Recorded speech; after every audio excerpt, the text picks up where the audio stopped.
We welcome you live to Asbury Park, New Jersey, as the Trenton BIC and the Silk City Animals square off for the top spot in the Eastern Conference. The last time these two teams faced off, it was the highest scoring game in A7FL history.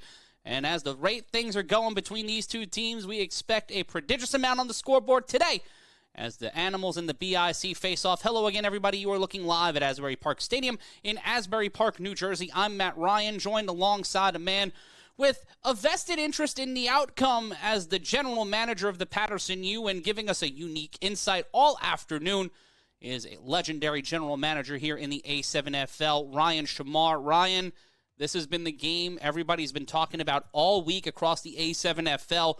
No matter the conference, no matter the team, all eyes have been pointed at this BIC Animals matchup. What are your initial thoughts before we throw the ball off? Definitely one of the biggest games of the season. From speaking to some of the Animals guys, they're kind of taking this game personally, just because BIC was a team that sent them home last year in the playoffs and ended their championship run last season. So they've been really looking forward to this game. So it should be a good matchup.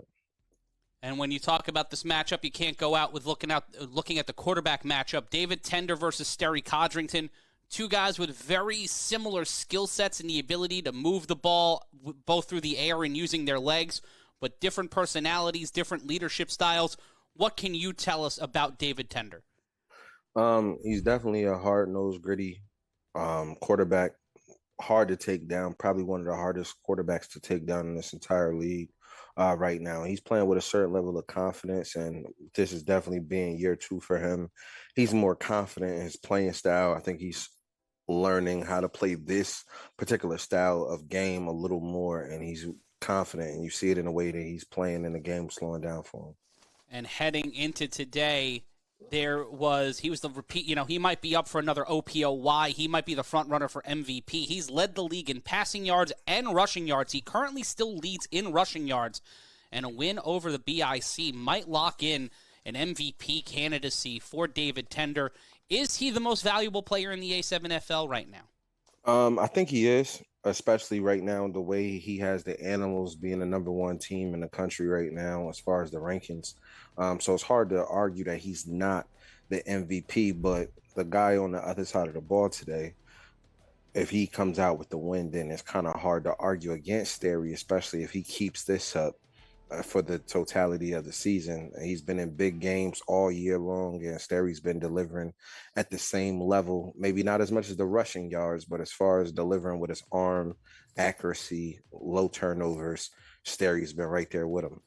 Sterry has had insane efforts so far this season. He's had a 7 passing touchdown game so far on the season. He's done that 3 times in his career.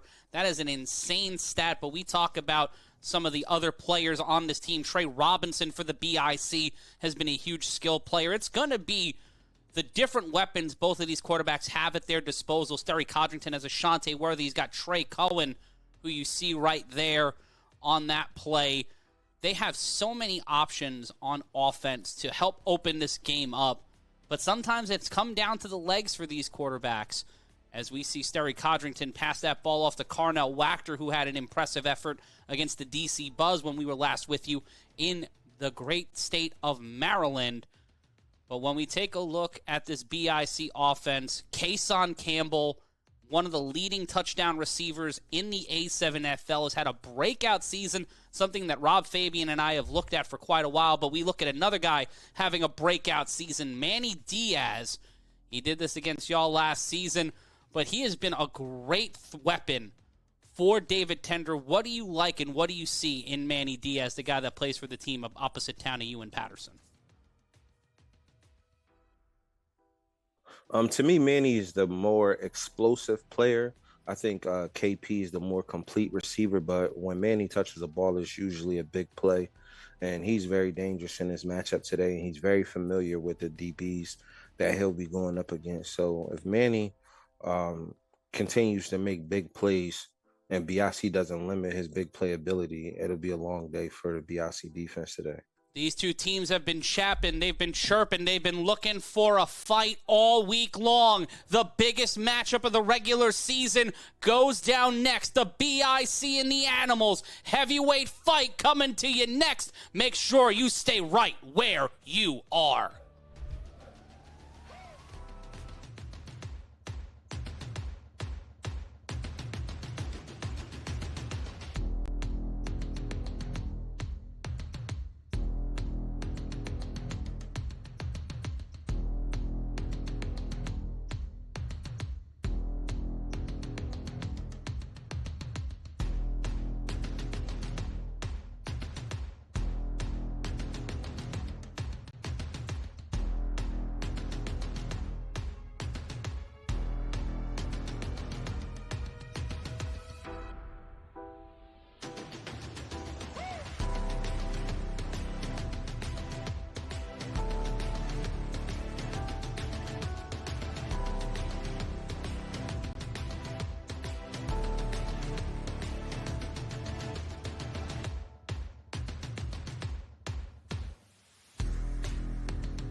Back live here on the A7FL Games of the Week. You see the Silk City Animals in red, the BIC in the black and gold. And this game is brought to you by Gator Tech. Get more protected with the Gator Skin Shiesty. You can go to G8RTech.com. That's G8RTech.com. Use the code A7FL25 for 10% off your order. As you see, Will Franklin with his totally normal, regular hat. Make sure you scan that QR code for the coin toss. As the coin toss gets on, get yourself a Gator Tech Shiesty. They are way less cumbersome than the hat Will Franklin is wearing for certain. And Ryan, right now, not to put you on the spot, but if you had to pick a side here, if you had to pick a score, who's walking out today with the top spot in the East? Will it be the BIC, or will the Silk City Animals finally get a win over Trenton?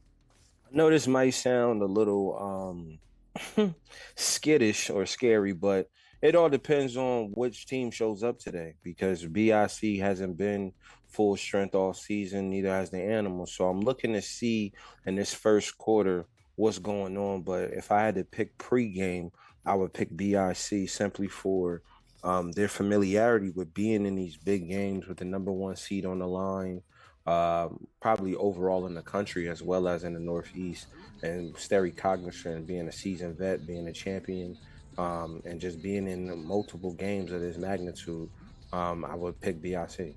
And in a situation where the Animals are missing Kwani Morgan, the BIC are moving pretty well. They have a pretty solid lineup today, and this game is brought to you by Scene.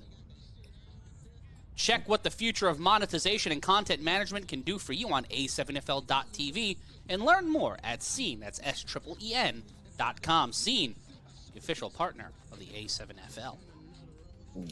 Yeah, you can't replace a Kwani Morgan. I mean, Mike Liberty and Mari Thomas have been doing their best to fill those shoes, and they have good skill sets as well, where they can play running back, they can play receiver, they can play on the edge, wherever it is that David Tender needs them to play.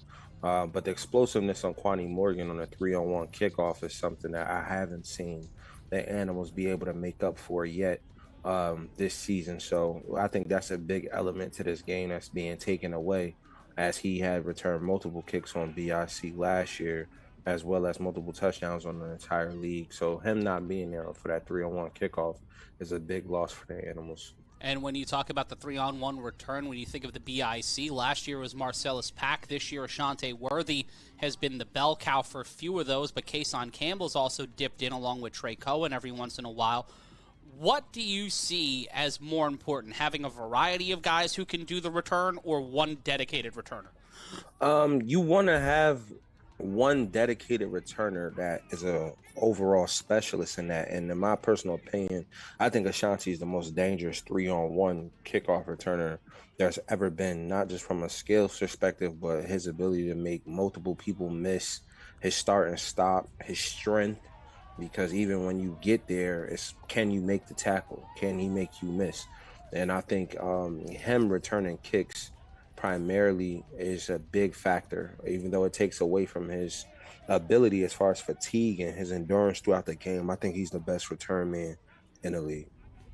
And we will see what happens when this Animals return team tries to stop Ashante Worthy, and we take a look at some of the great Ashante Worthy highlights from past seasons. This is from back in 2020 when he was a rookie, first year in the A7FL, and even back then, you saw the flashes of greatness and the flashes of brilliance that would come and turn him into an Offensive Player of the Year, 2022 champion, but also an impressive returner, impressive receiver. Also, we've seen him play quarterback and defense so far this year, and we see Ashante Worthy walking out there for the BIC. It looks like he will be the one returning it for Trenton as the top two seeds in the Eastern Conference, two of the top three teams in the A7FL official coaches top 7.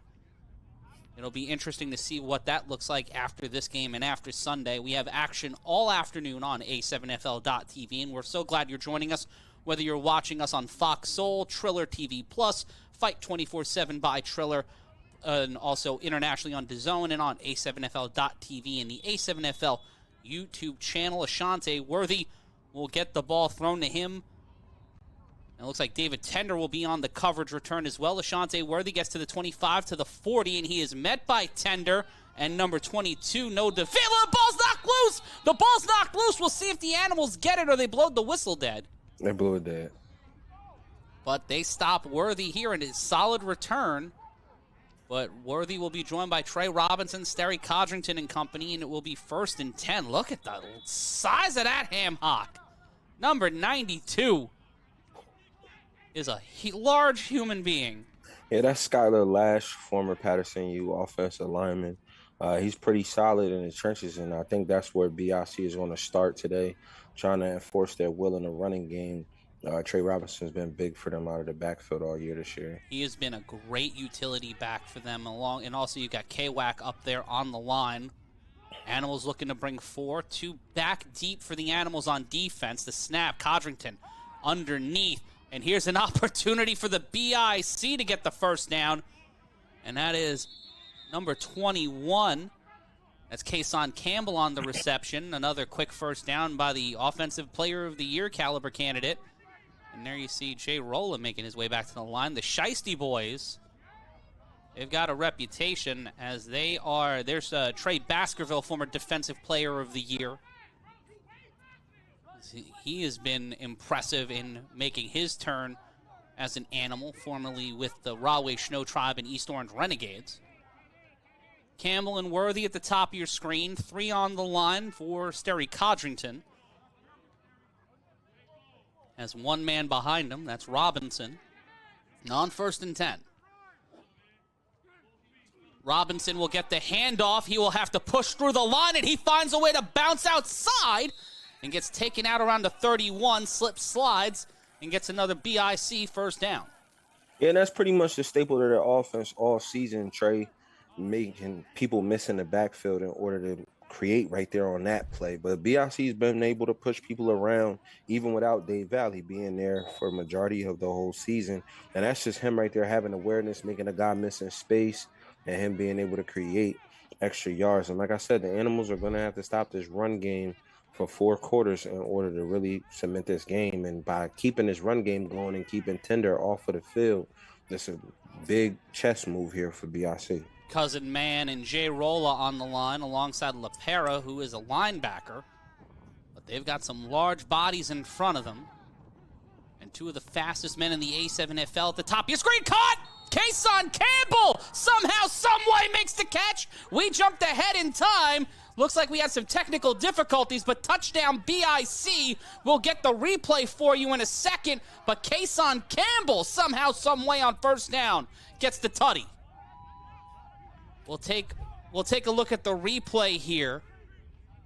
Codrington with a lot of time just leaps that one, and Kason has nothing in front of him but the end zone, and he gets number 6. William Dudley, the infamous J6, finds himself on the infamous end of another Kason Campbell highlight. Touchdown BIC. And that situation right there is going to be there for them all day, unless the animals make some adjustments, because you can't give a quarterback like Sterry that much time in a pocket to find his weapon downfield like that. He had all day to find Kason Campbell. The animals got to adjust. Going for one from the 5-yard line. The handoff, that's to the ice cream truck, and he hands out Choco Tacos. And 1 point, throws up the double bicep. Hi, Mom, and hi to everybody watching along at home. Whether you're in Rome or roaming around New York City, we're so glad you're joining us. 6-0 is your score. 7-0 is your score after the touchdown. And folks, if you want to get protected, head on over to our sponsors over at TPG Sports.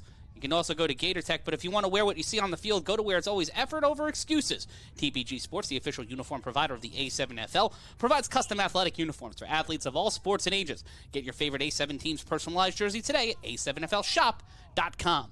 Matt Ryan joined alongside Ryan Shamar, the GM of the Patterson U, as we are live with the A7FL Games of the Week across the A7FL television network. We're so glad you're joining us, whether on Fox Soul, Triller TV Plus, Fight 24/7, also internationally on DAZN, A7FL.TV, also our YouTube channel. But if you want to be a part of the conversation, Omari Thomas set to return for the Silk City Animals. You can join us at A7FL.com/chat. And that's a big drive for BIC, like I said, to come out, punch the animals in the mouth, draw first blood, and set the tone for the game. And now it's on David Tender and the animals to respond, because in a game like this, you don't want to go down 2 scores. And Kwani Morgan, that's Omari Thomas, not able to get past that initial slate of defenders. And as you said before, Ryan, I'm so used to saying Kwani Morgan on those returns. He's been such a key weapon for them. But Omari Thomas last week against Baltimore was very solid on both sides of the ball. He was a huge weapon in helping establish that offense. But now with David Tender and company taking the step on the field, what are your expectations from this BIC defense? You know quite a lot of people on that team, including Big Mo Ramadan. You see him right there in the center, the defensive tackle. Yeah, the BIC has to dominate this game in the trenches. This D-line saw this O-line before, and it's about making plays and stopping David Tender, because like I said, getting to Tender is one thing. Thomas bounces in, bounces out, and gets stopped at the initial line of scrimmage. Sorry, Ryan, continue. No, you're good. I was just saying that getting to Tender is one thing, stopping Tender and wrapping him up and making a play is another. And Amari Thomas is going to have to fill those shoes, because Kwani Morgan was a big part of why the Animals were able to score, because of his mismatch ability. And not having that, Amari Thomas is a good running back in his own right, but the versatility of Kwani is a big part of what hurt BIC's defense last year. One wide receiver, 2 men set on either side of Tender. 2nd and 10. The toss not happening. Tender finds a way out of it. David Tender bounced away and was able to get to the 31. And see, that's what I'm saying right there. 95% of the league, that's a tackle for a loss. We're back to the huddle. It's 3rd and 15. David Tender, broken tackling too high by Trey Robinson, and that turns into positive yardage. And that's the key to the whole game right there. And a great block by Alex Redner on Dwan Williams to give David Tender the opening to push through. And it will be 3rd and 5, so it goes from 3rd and 15 to 3rd and 5 off of the awareness of David Tender. And that's the difference in the game. And you asked me earlier about flags. Broken tackles are also just as important when it comes to now having 3rd and 5. The play call is going to be different than it would have been on 3rd and 15. We saw that a lot from early in the season from the Hawks, and Big Angry not able to get key tackles Right there, it might bite. It bites the BIC defense. As we take a look at a highlight from earlier, and we get a flag on the play. And we will see what the call is.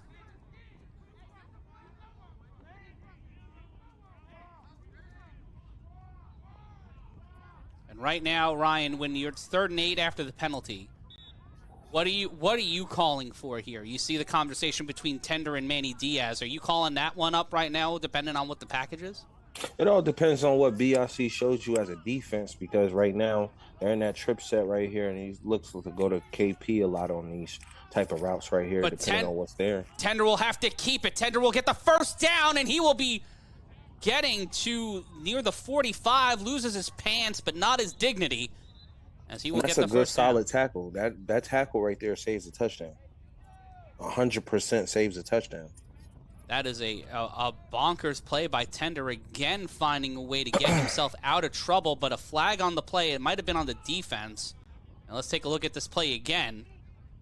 As Tender gets through number 103. That's Tahim Duran.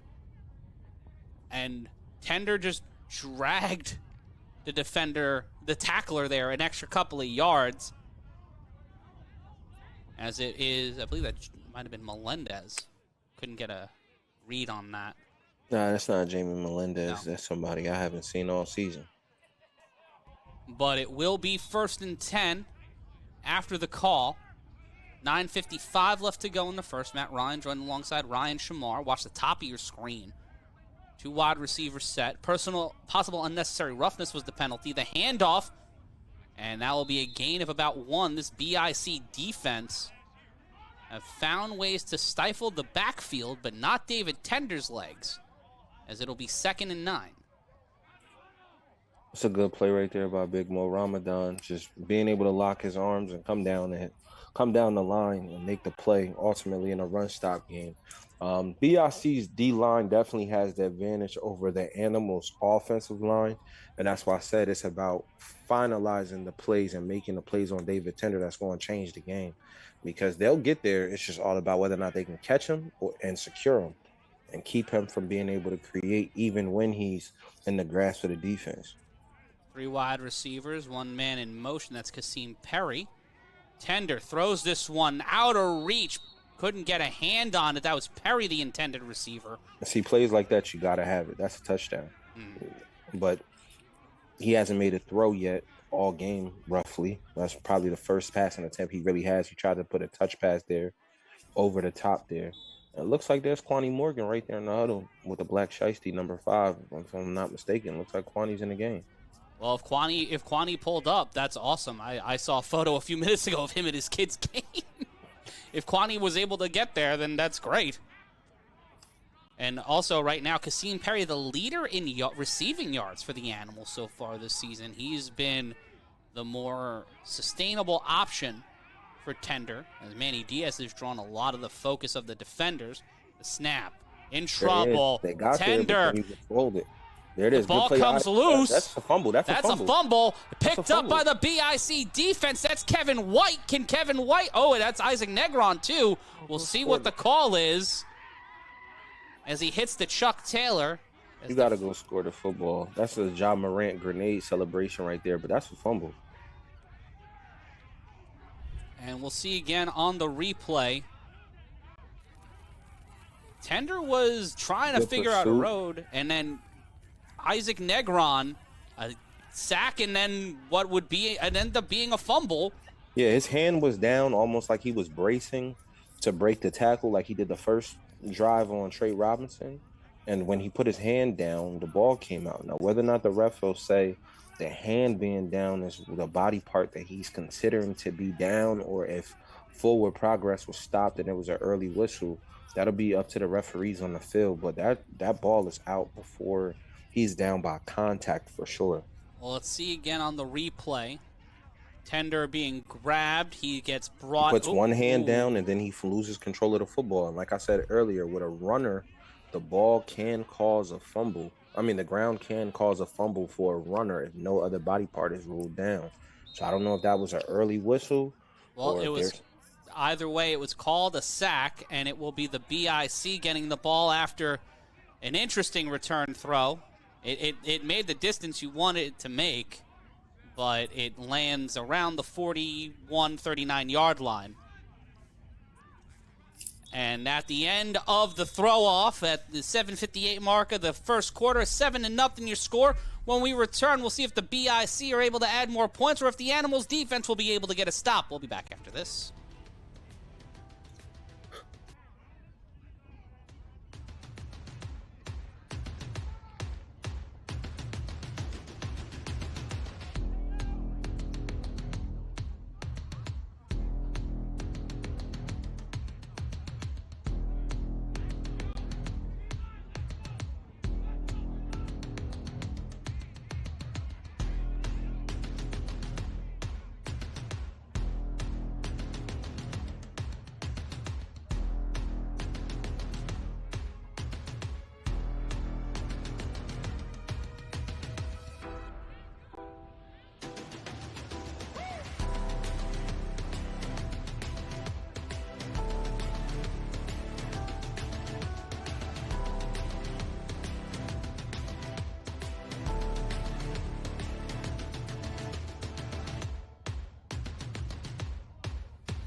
We're back live on the A7FL Games of the Week. We're risen it up here on A7FL.TV. Matt Ryan joined alongside Ryan Shamar. And if you want to bring the A7FL to your city, go to A7FL.com/owners. The BIC get the ball back midway through our first quarter. Matt Ryan joined alongside Ryan Shamar.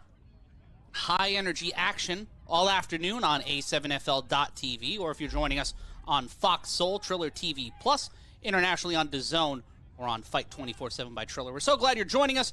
Two wide receivers set, the snap, the handoff. Codrington will roll out and get on his bicycle. Sterry Codrington gets the first down and more and gets brought down at the 49. First down, Trenton. That's just a big-time player making a big-time play right there, outrunning the contain of Trey Baskerville. And with his size and his length, you would expect Trey Baskerville to be able to make that play as a former Defensive Player of the Year. But Sterry Codrington showing him why he's a champion and why he's able to make big-time plays, because he made a big-time read, big-time first down. Codrington on 1st and 10. You see Trey Baskerville eyeing him off the edge. Three wide receivers, top receiver Ashante Worthy at the top of your screen, but Codrington once again will use his legs. Codrington will get to the 35, push over a defender, and get the first down, knocking over number 6, William Dudley. Doing right on that play did Codrington. First down, Trenton. See, this is a statement drive that I'm talking about right here, because in big-time games like this, going down 2 scores is a backbreaker earlier in this game. And by Sterry using his legs, which we haven't seen him force the issue to do as much all season, if that's going to be a weapon that he brings out of his arsenal, this game's going to be a long day for this defense. Watch for Kason Campbell, the top of your screen. He's got 1 touchdown so far today, but a timeout. The Animals stop that momentum. And that's a big timeout there by Ant Live Richardson to try to slow down the tempo and try to gather his guys, because like I said, you don't want this game to get away from you right now. A stop like this is a big stop that the Animals desperately need, especially with them going into the wind that I kept talking about in the last game. Going into the wind in this first quarter, you don't want to be down 2 scores and try to be forced to pass against the wind and let this game get away from you too early. You got to settle down the troops and regather yourself as a defense to try to get a big stop here. Especially when you have to manage the pass rush of the Trenton BIC, because we saw early in that first drive, Mo Ramadan, Isaac Negron certainly bringing all of that pressure. But now after the timeout, the BIC with a 7-0 lead. Animals with a huge turnover. Now stare down, potentially 2-score deficit. Codrington, play action, throws this one to Robinson. Robinson had no one on him. Gets past one defender, will get brought down at the 12. Belly to back suplex and a flag on the play. And it looked like Jamar Wheeler in on the tackle as Robinson might have had the wind knocked out of him. And see, that's a bad penalty from a frustration tackle, just because they lost assignment there. Trey Robinson comes out of the backfield on play action, which is one of their bread and butter plays, and 24 doesn't pick him up, and he's wide open. That's a play that you got to make. You got to have the awareness, got to have the alignment and the assignment to end up making that play happen. Yeah, and you can see the flag here, and at this point, yeah, number 3, little excessive on the tackle. That's just a frustration tackle. You just trying to send a little message, trying to be a little chippy there. And you know, a lot of these guys are familiar with one another in real life off the field, so it's kind of just want to settle that down. But that's just a frustration tackle. Right now, Kason Campbell is currently at 9 receiving touchdowns. The current record is the modern record from the post-David era. Darren Palmer in 2023. The post-David era. But Darren Palmer had 12 in 2023. Kason Campbell walking into today with 8. He's currently at 9. He is 3 away from tying, 4 away from breaking the record. And A7, it has to be more than 12. I've personally witnessed more than 12 receiving touchdowns. Well, since modern stats have been collected, so since 2022. Okay. Since 2022, the modern era of the league post expansion. League post expansion. Okay, I'm following you, Matt. And with first and goal, Codrington has had 3 7-touchdown games, looking for his second, but he tosses this one, slide, and they will not give it to him. It'll be second down at the 1 after the toss from the toss to the ice cream truck. The goal is to get the ice cream truck in the end zone as much as possible. It's his birthday. Oh, happy birthday to the ice cream truck. And a whistle blown there. We'll see what the call was. Not to mention, he's probably one of the hardest running backs to take down in a close space in the whole league. So it might just be smart play on their part, but it is his birthday weekend, so they're probably trying to get him in the end zone as much as possible. Well, the ice cream truck is a guy that has been in big-time games, big-time situations throughout his career. Used to be, if you're wondering why they called him the ice cream truck, he used to be a much bigger man. He used to be the size of number 92 Skylar Lash, or number 56. Yeah, he used to be a good walking around weight. I'll just give him a modest 325. He's probably about a good 245 right now. And he still carries with power, still carries with he had speed before, but he has better quickness now. He just gets off the ball much faster, and it's a lot scarier. The toss to Ashante Worthy, though, and Worthy will run it on in. Touchdown, BIC. And see, this is what you can't have happen as the Animals. You can't have this from a point of deferment where now you're forced to have to score every single time you touch the football because, like I said, BIC has been battle-tested. They've played games like this before in championship conditions. And the last time these two teams played, the Animals had a 2-score lead on the BIC, and the BIC they know to battle back. They've been in these situations before. The Animals in the weird pseudo top tier, like a pseudo alpha team in the league.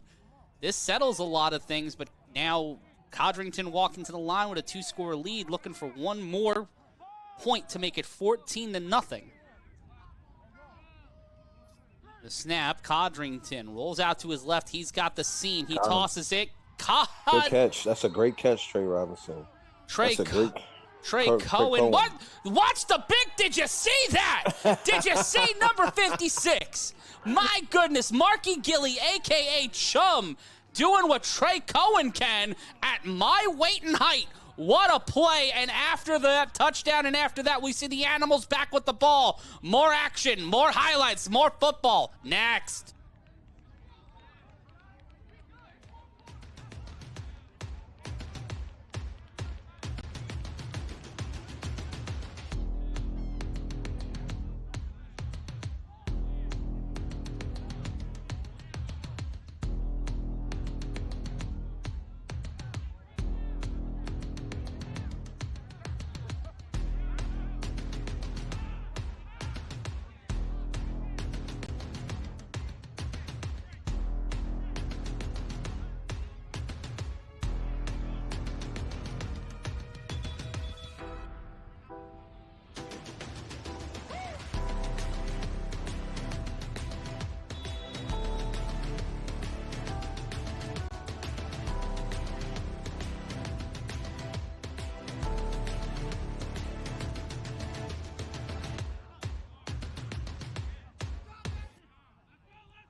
back live, and let's take a look back at the replay of Sterry Codrington getting it right to Trey Cohen on that extra point. Was able to get the 1 foot down and drag that second foot. That's great hands, great footwork. And, of course, he's going to bring the energy every time. This is a player that any team would love to have, just from having that type of energy, that type of athleticism, and he's always ready when his number's called. And it seems like we may have missed the 3-on-1 throw-off. But it will be Tender with the ball with the Animals at the 30. See, drives like this is a drive that if you're going to be the MVP, you're going to be the face of the league, you have to have it. You have to have it right now when your team needs it the most. 3:43 left to go. And ladies and gentlemen, that confirmed right there is Kwani Morgan. Kwani Morgan is in the building. Well, Kwani Morgan back and sets himself in motion. A7FL in motion will cover this. And more games this coming week, but Morgan couldn't get out the box. And that's number 44, H3 Frazier, popping him live in 10-80-30. It'll be second down. And that's H3's bread and butter right there. He likes playing in the box. Anything short, physical, and close confinement space, that's his specialty right there. Great play by him. Last year, in his first year with the BIC, he was jumping off the page, and now he's really found a rhythm on this BIC secondary. And has been a solid option as an occasional slot receiver, too. He's been a good gadget guy for this BIC team on both sides of the ball, but we see again, placed the ball right, but just the defense was there. They knew what was coming. That was a good defensive game plan. The handoff, though, and that is to Kwani Morgan. Morgan will push it about a yard and will get bounce out, and that would came out of the hands and ended up with Omari Thomas, third down. See, at this point, David Tender has to spread this ball outside of the numbers. He has to get the ball to Kasim Perry, and Manny Diaz has to come alive. I don't see Kels Gallimore out here. And honestly speaking, I believe that even though I like Sire Hancock, I feel like it's not a favorable matchup for him one-on-one against Kasim Perry or Manny Diaz. He has to find his weapons. I know he's fighting for time back there, but he has to find a way to create some time and get the ball to his receivers, or it's going to be a long day with the Animals trying to play with this BIC front, trying to run this ball. Kevin White and Isaac Negron off the edge, and you got the interior lineman, including Mo Ramadan. Tender will get on his bicycle. David Tender will get past the 40. He gets through the defender, and that ball bounced out, but they will call him down by contact. First down, Animals, and David Tender. Lee showed the block from Manny Diaz. The crackback block sprung David Tender for another 10 yards, and the Animals are making a statement right here on this drive. That's it right there. David Tender talking his talk. He's in his game now. Ref, please don't bail him out with a flag. Can you please show the replay? This was an amazing block here. When your quarterback needs it, he gets out here in space. Please watch the block. Here comes Manny Diaz right here. Ooh, and that wasn't a bad. That was clean. That's what you need. You need it. You need the energy. You need to let BIC know you're not their little brother no more, and you here to fight. You need it. This is what you need. Ref, please pick that flag up. That's clean. That's how we play football in this league. And just the ability to create that rushing lane on top of that block. Let's go, Manny. That's how you support your quarterback. That's how you do it. And we see again on the replay, a little bit of defensive holding, getting a little bit of the jersey, but not a McNulty situation. Goodness. That's what you need. Knocks the man out of knocks him Plays into like the screen. Wake your team up when you got a slow start. Plays like this is what you need to ignite your offense to get it going. This is what you need. Got your quarterback getting 35-yard runs. Got your wide receivers blocking downfield. This is what you need. Now, they're reviewing the play. I don't know if they're reviewing it for whether it was an illegal hit. There's nothing to review. It's in the rules. He did not peel back. He did not do anything else but make a good block. Sire needs to get his head upfield. Well, I believe they're trying to see if whether or not they're going to wave off the flag. I feel like if they're this deep in deliberation, I'm just speaking hypothetically. I think, ooh, yeah, no, and it seems like it's clean. It's clean. It's clean per the words in the rule book. That's clean. And if anybody knows it's clean, it's me. That is clean as it comes. Sire Hancock has got to get his head downfield when David Tender breaks the pocket. He needs to be able to see that, or Taj Tamano needs to be able to call that out to him as his teammate. And They have to Will do this. Franklin, our white hat today, literally. If you see that, shout out to Gilly the Kid. The oddest urge to listen to Too Short right now. I can't explain it. I just We gotta post this and tag Gilly the Kid, man. It'd be a good look for the league. But whether you're in Boston or the Bay Area or Philly or all points in between, we're so glad you're joining us here on A7FL's Games of the Week on Fox Soul, Triller TV Plus, DAZN internationally, Fight 24/7, presented by Triller right here in the States, and also Fox Soul, A7FL.TV, and the A7FL YouTube channel. No matter where you're watching, we're so glad you're watching with us. Matt Ryan and Ryan Shamar calling the action for you. The flag is waved off, so with a minute 33 left to go, it'll Plays be like first that and 10. start the game up. Just what we need.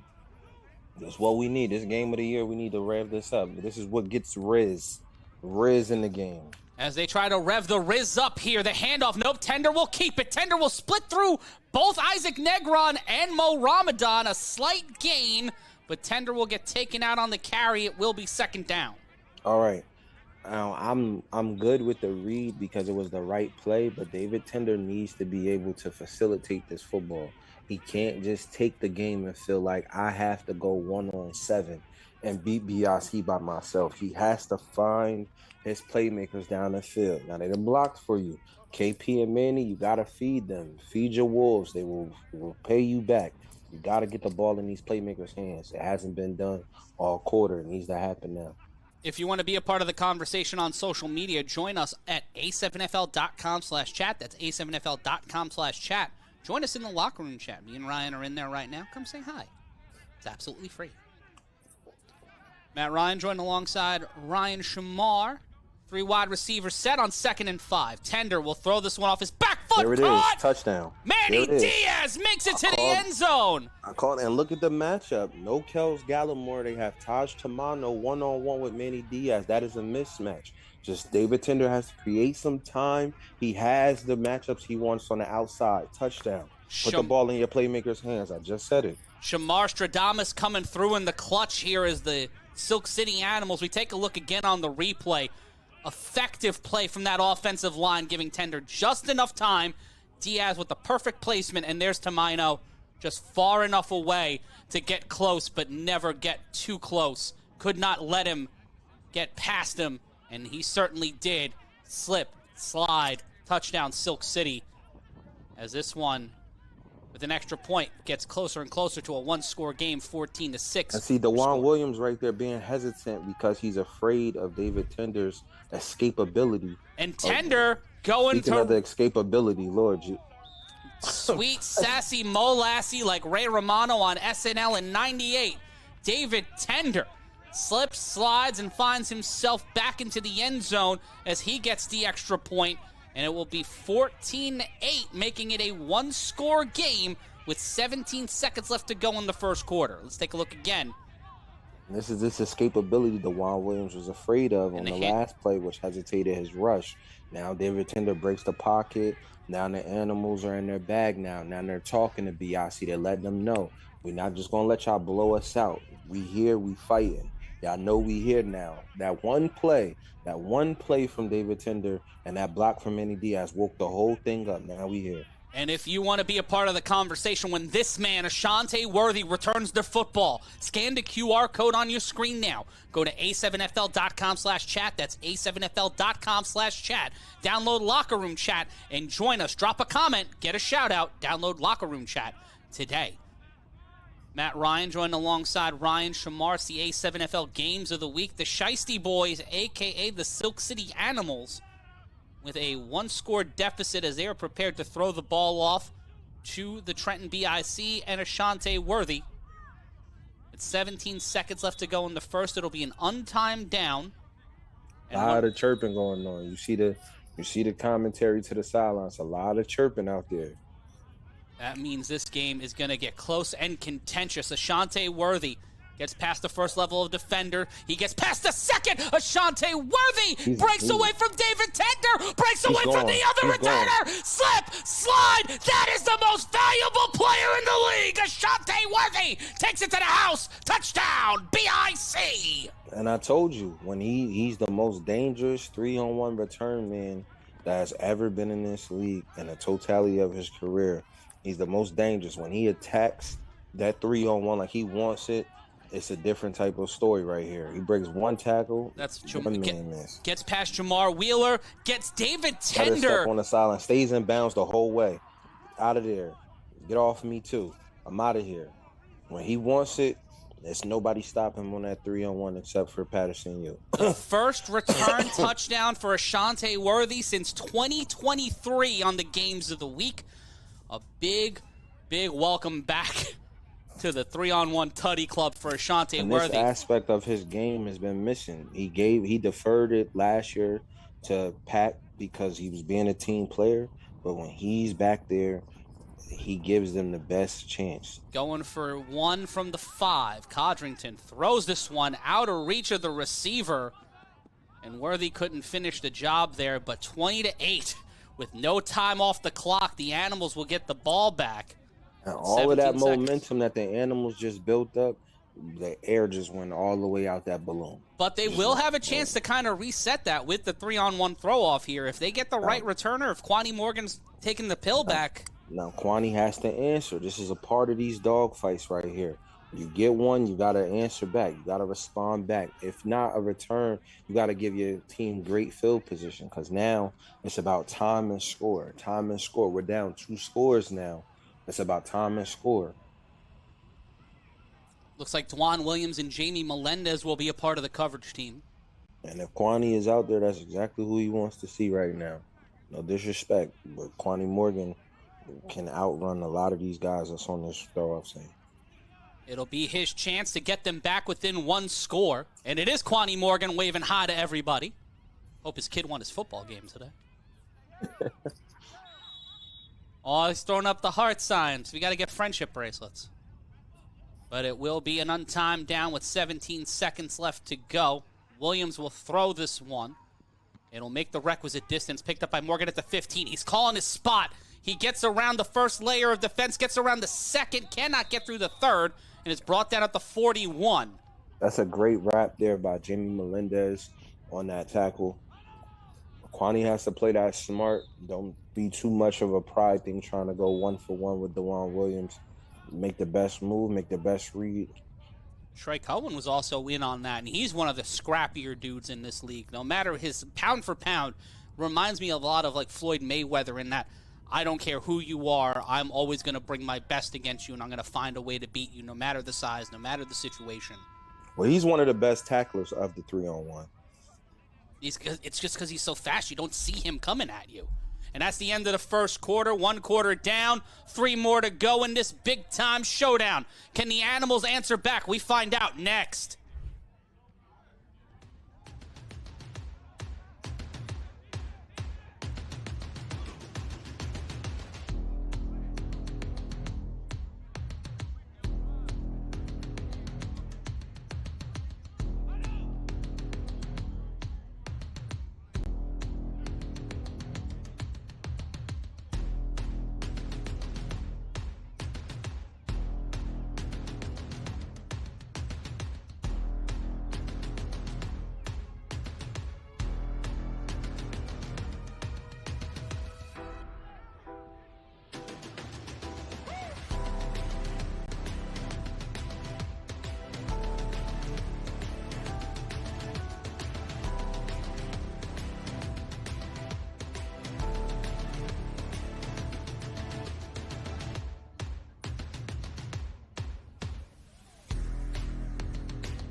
Back live with the A7FL Games of the Week. Your score is 20-8, and this game is brought to you by GatorTech.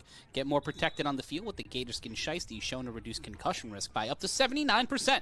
This protective shiesty is engineered with absorption material to help keep you safer during high-impact hits. Visit GatorTech, that's G8RTech.com, and use the code A7FL25 for 10% off today. Matt Ryan joined alongside Ryan Shamar at the start of the second quarter. 2nd and 5. The throw out of reach. Or pardon me, it would be 1st and 10. An incomplete intended for Manny Diaz. Tender on the ground after that one. Helped up by Santisteban. It will be 2nd down. Now, that's roughly the same play that they just scored on, but if they show the instant replay, you'll see DeJuan Williams doesn't hesitate his rush. He goes full speed this time. He comes through the gap just a little bit, and then he gets right to it. And now it makes David Tender throw that ball off his back foot, and it's not as accurate of a ball, but that's the same play that they just scored the touchdown to Manny Diaz on the last drive, but it's a different throw when DeJuan Williams is coming through the A-gap and he's right in Tender's face. But that hit would lead to a roughing the passer call on the BIC, so the Animals get some bail, and it'll be 1st and 10. Opportunity now for Omari Thomas and the rest of the Animals offense to get across the 50 and restart things on a 1st down. Diaz in motion. The snap. Tender steps up, throws this one. Caught. That's a throw to Manny Diaz. Will not get the 1st down, but a gain of about 7. They'll maybe give him 8, and it will be 2nd down. Solid play there from Manny Diaz. I'm not sure who this kid is that's wearing number 11, but he's a solid tackler so far. I've seen him make 2 plays, 2 solid tackles. Not really sure on the name yet. I haven't made it out. But we will get 1st and 10. Pardon me, 2nd and 3, 13-25 in the first half. Watch the bottom of your screen. Tender throws this one. Caught. That's number 4. That's Kasim Perry. Kasim Perry, the leading receiver for the Animals, moves the ball downfield and gets another Silk City 1st down. And this is what I said about the previous drive. Tender has to be smart when he picks and chooses his spots about running. It's not about going 1-on-7. It's about putting the ball in the playmaker's hands. BIC, their trenches are where their strengths are. But as long as he gets the ball out quick and he makes smart decisions, his playmakers will do the rest of the work. They have the matchup won already with their skilled players versus BIC defenders without Kels Gallimore here, without a couple of their other guys that are missing in this BIC secondary. He has to get rid of the ball quick. 1st and 10. Tender will just run it here. He will ISO Tendy, and he gets away from the tackler again. He gets away a 2nd time, but will not get the 1st down. Tried to throw it back to Kasim Perry, but it will be 2nd and short. He got to be smart. I like the effort there, breaking in tackles. Kevin White tried to bring him down. He couldn't get him down on the ground in the 1st attempt. 2nd attempt, he keeps fighting. He keeps moving forward.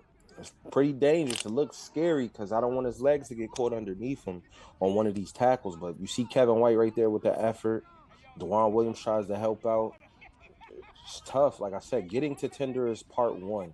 Taking Tender down and making a tackle is part 2. And that part 2 is way tougher than part 1. It'll be 2nd and 2. Have to get to the 7-yard line. Tender hands it off. That's it. Kwani Morgan Oh, showing that speed. What Bounces off Santisteban. That's a touchdown. Touchdown, Animals. That man, Kwani Morgan, hits the spin dash like Sonic and finds himself into the blue hill zone, not the green hill zone. Touchdown, Silk City. And that's literally 95% effort because the play's dead. The play call wasn't what it needed to be. Trey Cohen comes downhill. He makes a perfect read. Carnell Wachter blows backside contain, and it's over. And it's just simple over. That's just all effort on Kwani Morgan. He makes H3 miss. That's a lazy attempt by H3. He's way better of a tackler than that. And Kwani, that's 95% effort. And just his ability to just persist through that coverage and persist through that traffic is why Kwani Morgan's one of the more desired running backs in this league. and why this offense has so many different options, so many different skill sets. And now you have Mike Liberti set up to the right. Tender will throw for it on the extra point, and that is caught. No, that dropped it. Dropped it. Manny Diaz dropped it. There's a flag on the play. It looks like there is. We'll see if it's pass interference or another call. We'll see what Will Franklin see, that's says. the difference. It is pass interference. And see, that's the difference between the dynamic between Kwani Morgan and Amari Thomas. To me, Amari Thomas is a stronger runner that has elusive ability.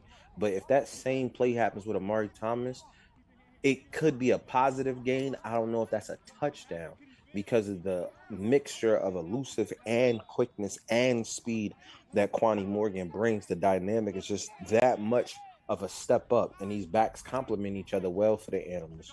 Go for one from the 2.5. That is given touchdown to number 7. They get the extra point, and it'll be 15-20 after the handoff and the extra point.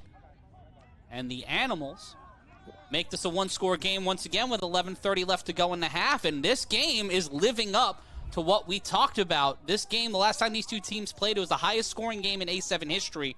And the scoring has been there. And also the pressure from the defense has been there. It's not been an easy day so far for either side. It's just been the ability of the offenses to make things happen. Now, see, this is the gamesmanship of the game. Now it comes a chess match because BIC went up 2 scores, but they got the ball first. So now the Animals, if they have the ball last, can be the last team to score in the first half and the first team to score in the second half. And that will swing the dynamic in the Animals' favor. So BIC right now has to be thinking time and score, meaning we have to have the ball last. So the tempo of this next drive, I'll be interested to see because they know, hey, we can score because we haven't been stopped yet. So if we keep this tempo that we have right now, we can go into the half up 2 scores, and now the Animals don't have that double dip. We call it a double dip, where you score last in the first half, score first in the second half. That's something that I know from playing BIC so much they have on their mind right now because you don't want the Animals to have the ball last and have the last score the first half. And if you want to be a part of the A7FL, go to a7fl.com/owners. That's a7fl.com/owners. Matt Ryan joined alongside Ryan Shamar as we were about to watch Ashante Worthy, who scored his first return touchdown since 2023 on the last drive for the BIC. We'll get this return here. This one is thrown by number 25, Axel Vega Rodriguez. That is a live ball. Worthy will pick it up near the 20. Ashante Worthy will get through the first layer. He will get through the second layer, but he will find himself out of the sideline. Robert Long, who had a big week for the Animals last time we saw them on defense, got a couple of picks, helped get Ashante Worthy out of the sideline, and it will be 1st and 10 at the 41. And I don't mean to say this again because I know I'm going to sound like a broken record. Ashante Worthy is activated. Mm-hmm. That touchdown on that kickoff return has activated him. His level of urgency, the way he's attacking these angles, he's activated. He's in the game. This is what he likes to do. This is the feel of all of this right now. Now, Kason Campbell is running mates on the field. Let's see what they do on this drive. This offense hasn't been on the field in a long time because of the kick return and the Animals having 2 drives. The first BIC possession in quite a while. Kason Campbell off the toss, and he gets 9 yards. Just straight off the toss, loses his hat, does not lose his nerve, didn't lose the edge, as it will be the BIC continuing to move the ball. And see, there goes the double team block on the edge from Debo Ice Cream Truck and Carnell Wachter. They pancaked that defensive end and took them all the way to the first down marker with Kason Campbell. Now you get him involved in the game plan. He scored the first touchdown in the game, and now he's saying, Ashanti, I got you. We here together. Watch this. Watch the double team block out here. That's a solid duo block. They were just helping him all the way home. And the pancake. That's it. You finish it. Handing out the boysenberry. 2 wide receivers set. Ice cream truck set to the right. Worthy in motion. The snap. Codrington down low to Campbell. Campbell again cannot get past the initial line of scrimmage. Well, pardon me. He gets more than enough. He gets the 2 yards necessary for the first down. See, that's good pressure by the Animals. BIC trying to set up a screen right there, but it caused a bad throw from Sterry. It was enough to get the first down, but if he makes that better throw, then Kason Campbell might be still running right now because he would have been able to get out of the blocks a little quicker. But just that little pressure from the animals causes a bad throw. It messes up the whole timing of the situation. Wachter calls himself an eligible receiver. One man set up to the left of Codrington. That is the ice cream truck, Donnell Hubert. The snap. Two wide receivers. Top of your screen. The snap now. And it's handed off to the ice cream truck. And the ice cream truck has space. He's handed out Choco Tacos. Don't call that man Mr. Softy. Call that man Donnell Hubert. First down, BIC. And see, that's a great read by Sterry Cognition, acknowledging that when he goes twins, that they're leaving too much space out there. The splits are too wide for the defensive ends. So when he takes that read step, it leaves a big gap. Watch the gap here. Watch the read from Trey Baskerville. Watch the read. And there's the barn door right there. It's over. Cousin Man comes in too high. Debo makes him pay with breaking the first arm tackle, and now we're off to the races. Good blocking downfield. And that's it right there. Same read option plays from the last game. And it will be Codrington. We'll see what the call is. Seems like a flag on the play or a timeout. See the large hat, white hat, Will Franklin. Just look at that thing. How much do you think that weighs? It's a good 5-pound hat. 5-pound hat? I saw a 5-pound hat once at Webster Hall. They were pretty good.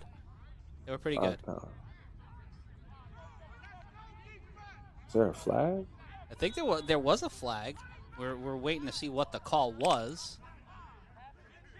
But the BIC look to dance themselves clean from a 5-point lead and give themselves another 2-score run, and that's the case on Campbell. And Campbell finds it, makes the man miss, but will not get the touchdown. It'll be 2nd and goal from the half-yard line. Big play there by Sterry to get the play over to KK. See, that's a good quick read. I thought KK could have got in on the first initial read, but then he cuts it back. We see on the replay that quick toss. The flag was a unknown 5-yard penalty. We'll hope to get an update on what that unknown 5-yard penalty was, or if we have to send people there to stand at the tomb of the unknown penalty. Just, that ability to evade the defender on that play. Just getting around number 13, Robert Long. Yeah, Shanti just lost his foot, and if he keeps his feet, he's able to make the block that would have sprung the touchdown. But a good tackle by the Animals at the 1-yard line to give themselves a chance, a fighting chance here. I've seen fumbles happen at the 1-yard line. I've been a part of these. So it's nothing guaranteed here, but it doesn't look like he got in on the first initial look that we got here on replay. Yeah, it looks like he's down outside the goal line, so it will be 2nd and goal. Like I told you, the goal is to get Donnell Hubert in the end zone as much as possible. It's his birthday, and he's one of the hardest runners inside the short yardage situations in the league. It will be 2nd and goal, 20-15 your score. The handoff, that's to Trey Robinson, touchdown, BIC. It's a good drive, good solid drive. He hits him with the basic thugonomics and yells out the word life. You can't see him, but you could see the touchdown as it's 26-15. Now remember I told you about that double dipping concept. Now they give the Animals the ball back with 7:40, and the Animals probably are not going to need 740s, which means BIC will have the ball last in this half, and that's probably what they want. So quick drive, quick score right here. Now the Animals have to try to score back quickly so that they can have the ball last in this first half. And I know these are things that you might think are minuscule, but these are very big things when you're talking about giving a team who's down 2 scores back-to-back offensive possessions to score twice, once at the end of the first half and again once at the beginning of the second half. That'll change the whole game. We'll see if they're, and that does count on the extra point attempt, 26-15. We'll go back here. We are back to live action. Codrington in trouble, going for 2, and that one will not get there. But with 7.5 and change left to go in the half, Kason Campbell and the BIC continue with their lead, but David Tender, Manny Diaz, and Kwani Morgan have a thing to say about that. Well, several things. We'll find out next.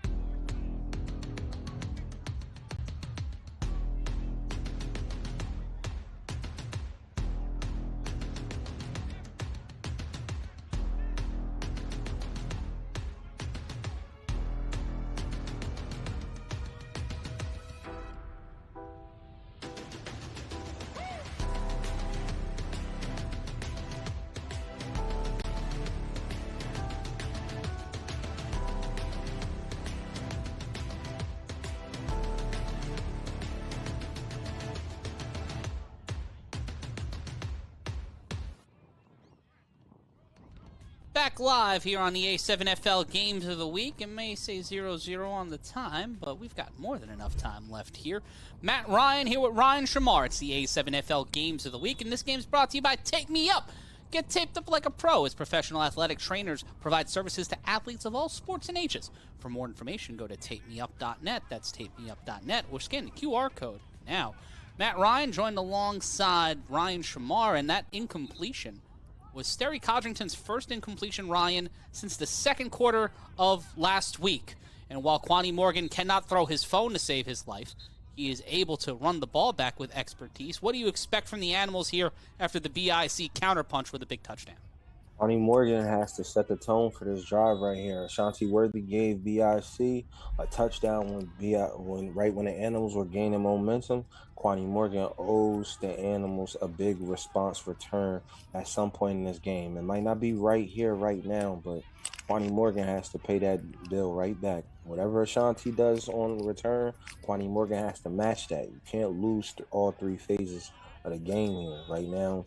It needs a big pick-me-up right now to get this drive going for the Animals. They got to score quickly. Dwan Williams will throw it off. Rent is due for the top spot in the Eastern Conference. Whose check will clear first? Morgan will get past the 30 to the 35.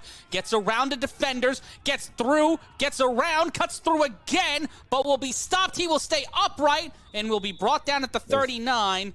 And it will be 1st and 10 Animals. Now remember what I'm saying. He just set the tempo. It got all the way to the 40. David Tender only has to go 40 yards right now to score. Like I said, right now the Animals are in a race to have the ball last in this first half. Trust me, it will matter in a game of this magnitude under these circumstances for them. If they could get a score within the next 3 minutes, then they may be able to get that ball last to be able to cut this lead to a one-score game going into halftime. And then that'll allow them to take the lead coming out in the second half, and that will change this entire game. And right now, Ryan, do you walk this clock down? Do you try to find whatever you can to just burn through it, or are you just speed running your way to the score? They don't have the offense that allows them to burn 7 minutes of clock. So they got to score quickly with 40 yards to go. Tender, under pressure, caught. That's picked up by Kwani Morgan, and Morgan will only get a slight gain of 1, if not 2. H3 Frazier in on the tackle. I told you he likes to play that box. H3 Frazier is definitely somebody that can come downhill and make a tackle when needed. He read Kwani Morgan the entire way, and the Animals love to have that running back coming out into the flats in their offense. That's a staple of their offense with Kwani Morgan, Amari Thomas, and Mike Liberty, that running back out of the backfield. Watch the matchup of Santisteban and Mo Ramadan on the line. Tender launches this one deep, cannot get it. Manny Diaz out of reach, 3rd down.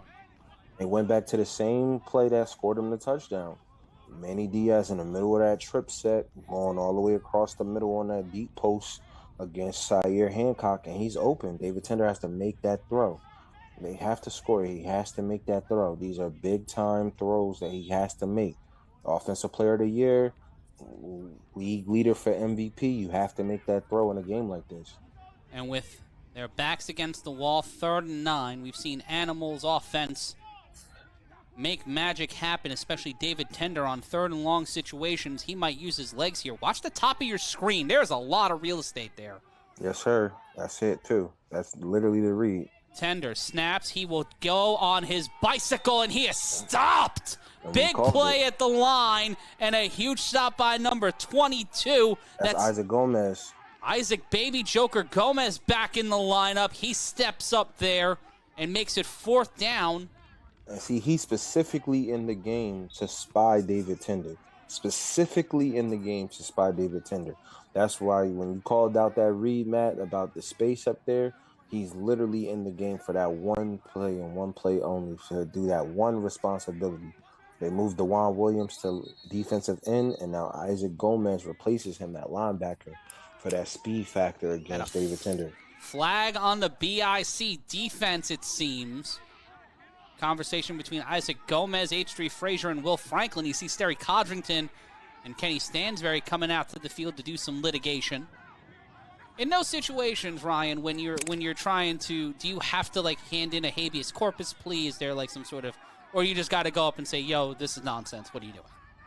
It all depends on what the call is here. I don't know if they got caught with 8 on the field on the last play or what could possibly be against the defense on a play like that, but I didn't see any flag in the field of play, so this has to be either a sideline thing or maybe they got caught substituting. I'm not really sure what's the call here. We see Kenny Stansberry and Tom Mascaro, along with now Animals representation. It was a quarterback scramble, so I don't really know. I think it was before the play. It was a pre-snap penalty. It was after the last play, and before the one that we were supposed to get just now. So it has to be either they got caught with 8 men on the field, or maybe an offsides. Because if it was offsides, it wouldn't be a need for a conference. It could be. It could be around the headgear. Illegal equipment on the defense. Oh my God! Yes. Now, Matt, to answer your question, this penalty right here. We'll take a brief. We'll get more about that. We'll get your thoughts on this after this break. We'll be back with more A7FL games of the week after this.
We're back live with the A7FL Games of the Week. Matt Ryan joined alongside Big Rob, not Big Rob Fabian. Big Rob Fabian's on vacation this week. By that, I mean he got stuck at work. I'm joined by Ryan Shamar. And I was going to say Rob's on vacation because I haven't talked about Rob yet, and people might have been wondering what happened to Rob. Shout out to Rob, man.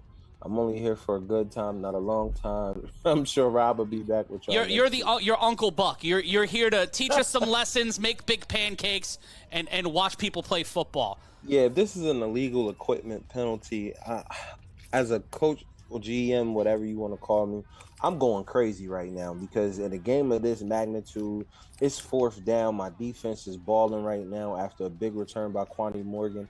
There's no way I'm okay with a referee giving out a 10-yard automatic 1st down penalty for protective headgear in a league that's 7-on-7 tackle with no pads. It's no way. Well, we do allow for headgear aside from Gator Tech Shiesties. Obviously, they're a sponsor, but I believe it's just what type of protection. And also, if you wear short shorts and don't wear short shorts, go to a7fl.com/gear. That's a7fl.com/gear and get the official gear. See, these things the are A7FL. explained. These things are explained in the coin toss huddle at the beginning of the game. There's no way you make this call right now in this game. It is legal. It was a the penalty has been lifted up. Okay. It was just we need to see what this is. I think it was just an inspection of the headgear. They threw the flag to go, what is it? Let's make sure it's legal. And the process went through. It might not sound like it, but advantage kind of goes to the animals to have all of that time to get their fourth down conversion play drawn up and get the right personnel on the field. 4th and 9, Tender. With time, throws this one to the end zone. Caught, brings it in. That's Manny Diaz. Another tutty for MD. Touchdown, Silk City. And I said this in the pregame. His big playability is the thing that keeps this offense moving. Sire Hancock cannot guard this man. Simple and plain. Without Kels Gallimore being there, they need somebody else to step up to guard number 2. And if they don't, you're going to be looking at this all game long. Simple and plain. On 4th and 9, you call him MD. He's calling for the ball. How disrespectful can you be? He put his hand up. I'm open. Throw me the ball. It's 4th down. Call him MD, not because his name is Manny Diaz Jr., but because he's the doctor of getting big play touchdowns. The doctor is in. Touchdown, Silk City, and a beautiful throw by Tender. At this point, Kenny Stansbury, I know you can't hear me, but you know Kason Campbell has to play defensive back in this game.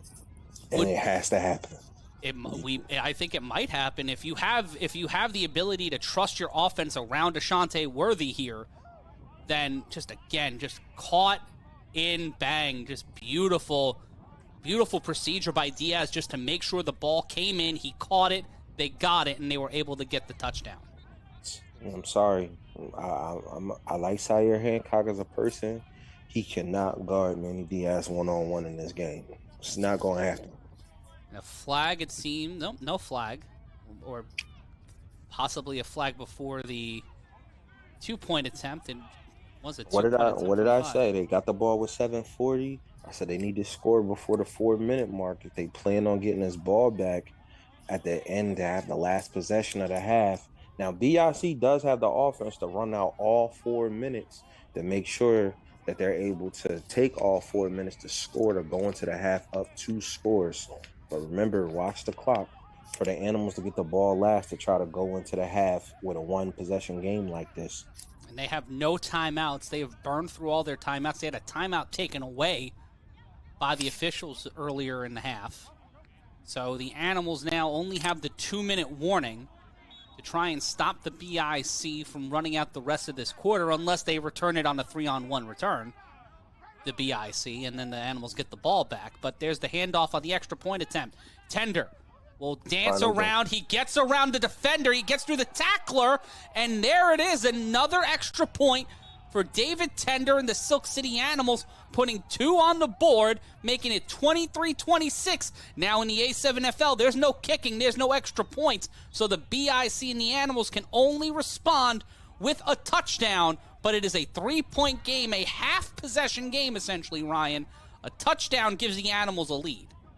I got to see this no call here by the referee on this block that was made on number 11. That's a hold. That's a hold. Is that Matt Riddick? That's a hold. No, that's not Matt Riddick. That's not Matt Riddick. But that's a hold. So for that referee to look that right in the face, that's a hold. That's a bad no call by that referee. And as Big Rob Fabian likes to say, championship points matter. There's a reason why we call them championship points. But that block is diabolical, but it's 23-26. We're going to ride with you to the 2-minute warning. Turned into a beautiful day in Asbury Park. Yeah, look at that, right? It started off nasty. BIC has to stay focused. They can't be arguing with the refs. They got to just do what they've been doing, and that's scoring. The Animals haven't stopped them yet. They got to score. Vega Rodriguez throws it off. If you want to be a part of the A7FL, go to a7fl.com/owners. Ashante Worthy cuts through the defenders, and for the second time today, Worthy trying to light the lamp, and he stopped at the 30. Number 3 has came up and made big tackles for the Animals. You saw it with Pat 2 weeks ago when the Animals played against the Watchmen, and you've seen it right now with Ashante Worthy. 90% of the league, that is a touchdown, ladies and gentlemen. Jamar Wheeler in on the tackle as both sides get a little chippy after this one. Worthy just breaks through that first line of defense. There it is. That's what makes him that dangerous. A lot of people want to outrun the edge. He doesn't need to. He has the ability to split the difference and make a powerful finish on his runs. That's a great tackle right there by Shamar Wheeler. And like I said, he's been saving touchdowns all season on these 3-on-1s. And Wheeler tried to help him up. Ashanti's like, you don't touch the ball. I have the ball now. It's my ball. How dare you? But the BIC trying to control the momentum of this game and the rhythm as it is 1st and 10 for the BIC, 26-23. Slight lead for the defending Eastern champions. BIC has to be mindful. They want the ball last. They want the ball last. And the ball comes out and the Animals get it. Jay Rolla. That's Booby Miles. Booby Miles, formerly of the U, is now a Silk City Animal, and he got the ball on a strip. Jay Rolla back. If we could maybe find the replay. Nah, he's wearing Jay Rolla's jersey. Yes. But that's Marcel Bates. There's a flag. That is Marcel Bates. Bates blew up the line, it seems. We'll see what the call is. I'm assuming there's a whole bunch of personal. He's going to probably get tossed for the variety of sign language he threw up. But we see here Codrington gets the ball knocked out. He strips it. Booby Miles. He stripped it clean. That's a turnover. And we see again on the replay. The ball, that ball's out. That is. Now he did make it looks like he did make hands to the face a little bit on stereo on a swipe down, but that's a clean swipe.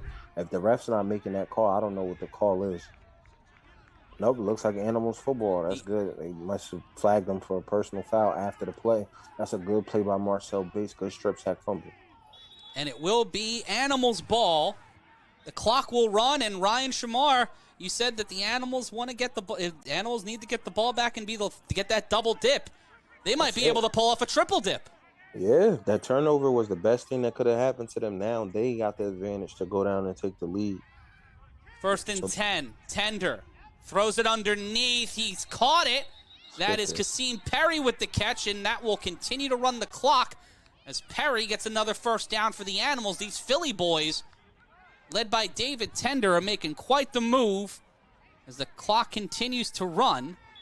Looks like that play did not count. Waiting for what the call was there.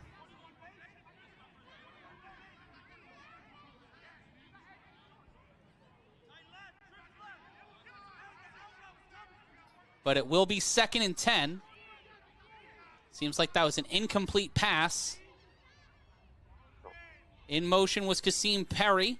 Perry waiting for the screen. Tender rolls out in trouble. Launches this one to midfield. The John Woo catch. The John Woo shot. First down, Animals. And that's Quani Morgan. And that's the type of play that I'm saying Quani Morgan brings the dynamic to this Animals team, that Mike Liberty and Amari Thomas are great running backs. But his ability to spread out and play receiver and helping it. This is a 40-yard post pattern, and he's wide open down the field. And he's calling for it in the first. Diaz was calling for it. Quani Morgan's calling for it, but gets around H3 Frazier. H3 Frazier mistimes the location of the ball. Morgan waits for it, and at the 2-minute warning, the Animals are threatening. Down only 3. What will happen? We'll find out when we return. We promised Game of the Year, and damn it, we'll deliver. We're back next.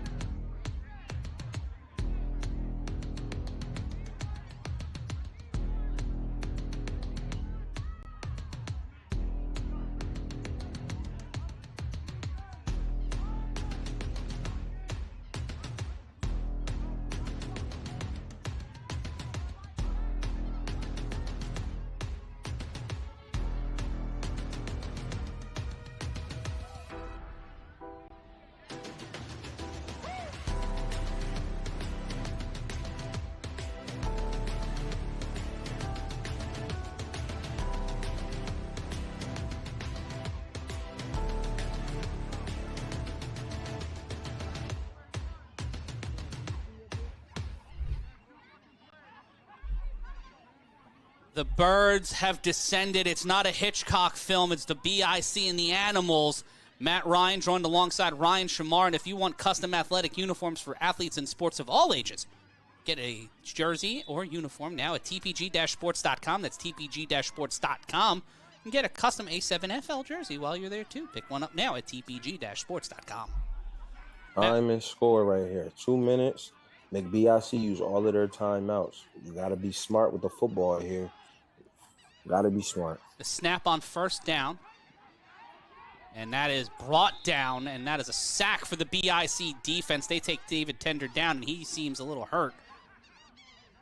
He will be slow to get up after the sack, and that'll be an official timeout. Tender, it's his leg. That's not good at all. David Tender down, and it'll be second down. That's to be an official timeout, Jim. Yeah, that is an official timeout has been taken.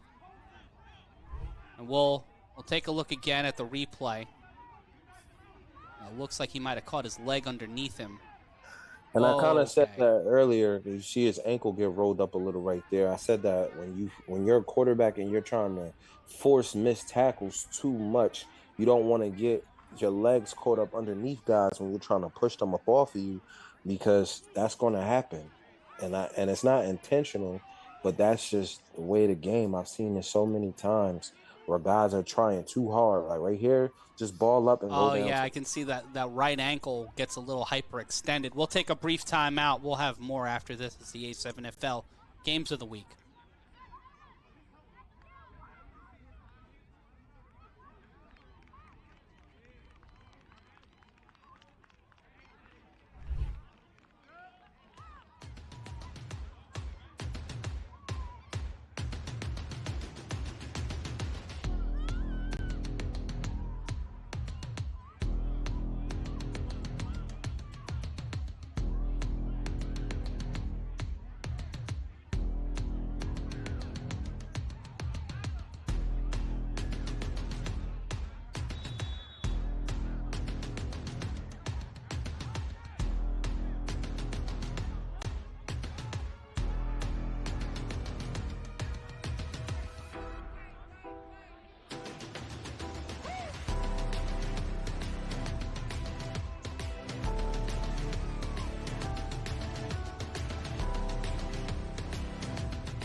Back live at the A7FL Games of the Week.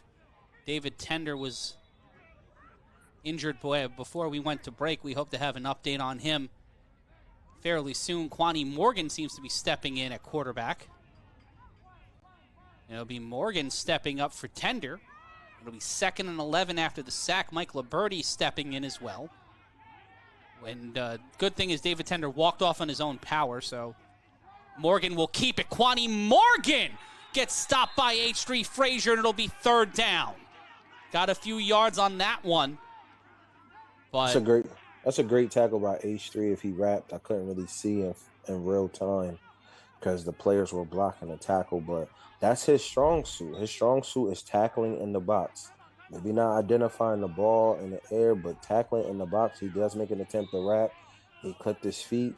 That's a good tackle. That's a good, solid tackle. Cannot be mad at it. Great effort by H3. So it'll be 3rd down. And Quani Morgan will stay in at quarterback. 3 wide receivers set. Morgan in trouble. Thrown! And that one's incomplete. It'll be 4th down. And it seems like all of the Animals' momentum has been halted here. And another player injured on the field. Oh, man. We can't have this. Animals are dropping like flies right now. After a great, solid effort in this first half, that looks like Quani Morgan. I can't really tell. Cannot get a beat on it, but we'll see again on the replay. Oh, that's the Tender. Tender came back. Tender came back in, and it was Quani Morgan. It looks like he might have just lost a he might have just. I'm unsure what happened there. But David Tender now back in the game on 4th and 7. Morgan smiling a bit. Now back up. And it will be 4th and 7. He's pointing to his shoulder. Might have hurt it there. Might have separated See, it. this is going to be one of the biggest plays of the first half. Remember, I said if BIC has the ball last and they're able to take their 2-score lead back, then the Animals getting the ball after the half isn't an advantage for the Animals. Right now, the Animals got to finish this drive and score. That way, they have the ability to take away that from BIC. Because if BIC gets his ball back and goes scores and makes it a 2-score game again, advantages the BIC in the second half. Watch the top of your screen. There's a whole bunch of real estate there. We'll see what the BIC defense does to compensate against that. The snap. Tender rolls out. He will just run it. He will get the first down. He will get to the 20 and run out of play inside the 20. They'll mark him out at the 19, 18.5-yard line. It'll be 1st and 10. The clock will stop with 59 seconds. That's a good adjustment by having Mike Liberti come down and crack block on the defensive end to give him the seal block. See, watch Mike Liberti come down right here, and he chips just enough, just so Tender has that lane here around Elijah Bell to get outside, and that's what you want. That's what you want, but Tender doesn't have the same explosiveness on that ankle. He just enough to get out of bounds and keep the clock going, and this is what I'm saying. It's 59 seconds right here. This drive is the most important drive of the game for the Animals to date, because besides that Boobie Miles strip fumble, they have not stopped BIC's offense all day today. Is this what the BIC defense needs? A stop here. Can the Animals offense take their first lead of the game? 26-23, under a minute to go. Tender steps up. Got him. He's got Touchdown! Manny Diaz pulls it in one more time and gets it against number 5, and it's the Animals taking their first lead of the afternoon. Not 1, not 2, but 3. Not once, not twice, but thrice does Manny Diaz find the end zone in our first half. It's the same route. He's in the slot running the post the same way, and they can't stop it. This kid doesn't have any inside help. Holding on the Animals, the touchdown will be called back, so we'll see a replay of down. And that looks like it might be on number 55, Santisteban. I don't like it. I don't like it. I don't like that holding call. K-Wag is trying to fight through it, but he's able to wall him out. He can wall him out. That's a good block by Jair Santisteban. I don't like that call. I'm unsure who is on. I'm just trying to, but it might be Tender stepping up again, going for it one more time. And how does Manny Diaz do it? He found a way to get it in there again against number 11. And one more time, that's number 3. Now he gets the 3rd. Trey Baskerville out there with them. The Animals take the lead. Kenny Stansberry, if you can hear me, they cannot stop the post route from Manny Diaz. Put Kason Campbell in the game. It's the same play. It's the same play. It's a rollout to the right, throw the post to Manny Diaz, and he gonna make you pay. It's the same route. Kenny Stansberry, please hear me, brother. Kason Campbell needs to report to the defense. The MD, Manny Diaz, with another diagnosed touchdown, giving the Animals a 3-point lead late in the first half. And at halftime, we'll give you scores and more around the A7FL. But watch this again. Just steps up, bides his time, bang. Just out of distance, and now going for 2. Can they get there? No, but a 3-point lead for the Silk City Animals with 44 seconds left to go in the half. Ryan, you talked about that double dip. BIC still get a chance at the ball here. Yes, but now the momentum has swung. Now the Animals, who get the ball at the beginning of the second half, even if BIC goes and scores here, now the Animals have a chance to go up 2 scores on BIC. Even if BIC is not able to score right here, the Animals get to go up 2 scores on BIC, and now it shifts completely. So now Sterry has to do what big-time players do in big-time games. 44 seconds, 2 timeouts. He has to have one of those type of drives to even this out and give BIC back the lead going into the half. Are you an online creator or a business owning owner managing oceans of live and recorded video? Are you looking to better optimize and monetize those assets? Scene helps you get complete control of your video content, organize inventory, and maximize monetization with shoppable prompts and ads at optimum times to generate and increase revenue.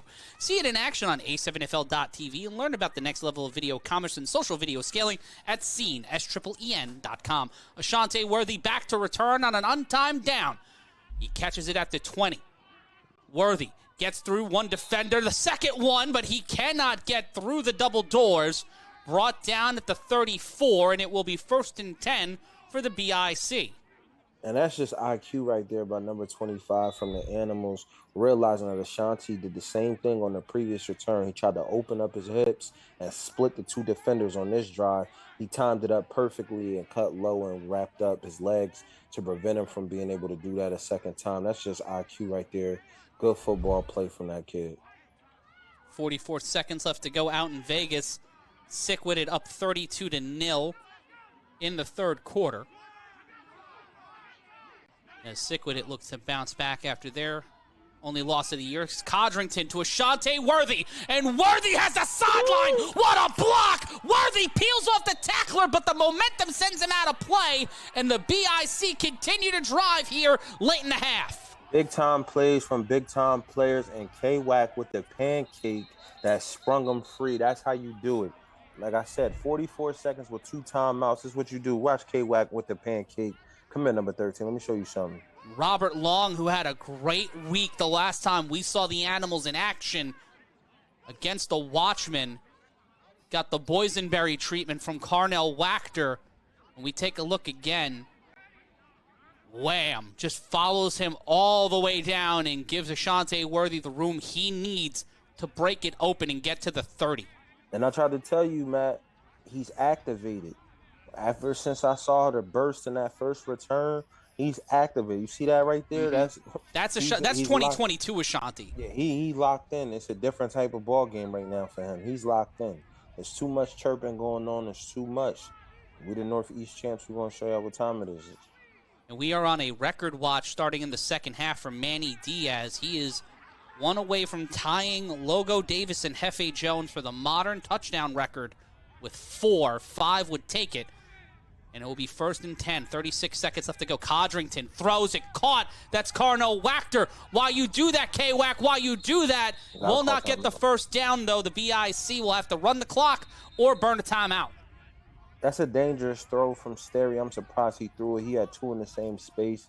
He had Carnell Wachter, and it looked like he had maybe Trey Cohen running a slant route right behind him. He had 2 in the same. That could have easily been a picked-off ball. Dangerous, but it worked out. K-Wack ended up making the receiver bailing out his quarterback. BIC moving the chains here. And like I said, Matt, it's an important drive, but Sterry's been here before. He's battle-tested like this. And here we are 17 seconds later, and they're pushing into the red zone. They know what time it is. They know what time the score is. They know how to do this. They know what it's on the line here with the Animals getting the ball to start the second half. They know they need this touchdown. After Marcel Bates knocked the ball out of Sterry Codrington's hands, the momentum of this game has gone all topsy-turvy, but the BIC look to regain the lead before the half. They have 1 timeout. It's 1st and 10. 27 seconds left to go. Right now, if you're Sterry Codrington, do you trust Ashante Worthy? Do you trust one of your check down guys, or do you try to run this in yourself and risk it, burn another timeout? Nah, he's comfortable. This is his set right here. This 3 wide receiver set with Trey Cohen in the slot. This is the set that they want on the field right now. Codrington steps up, throws to Cohen. Trey Cohen makes the catch, and he will be knocked out, and that's Trey Baskerville.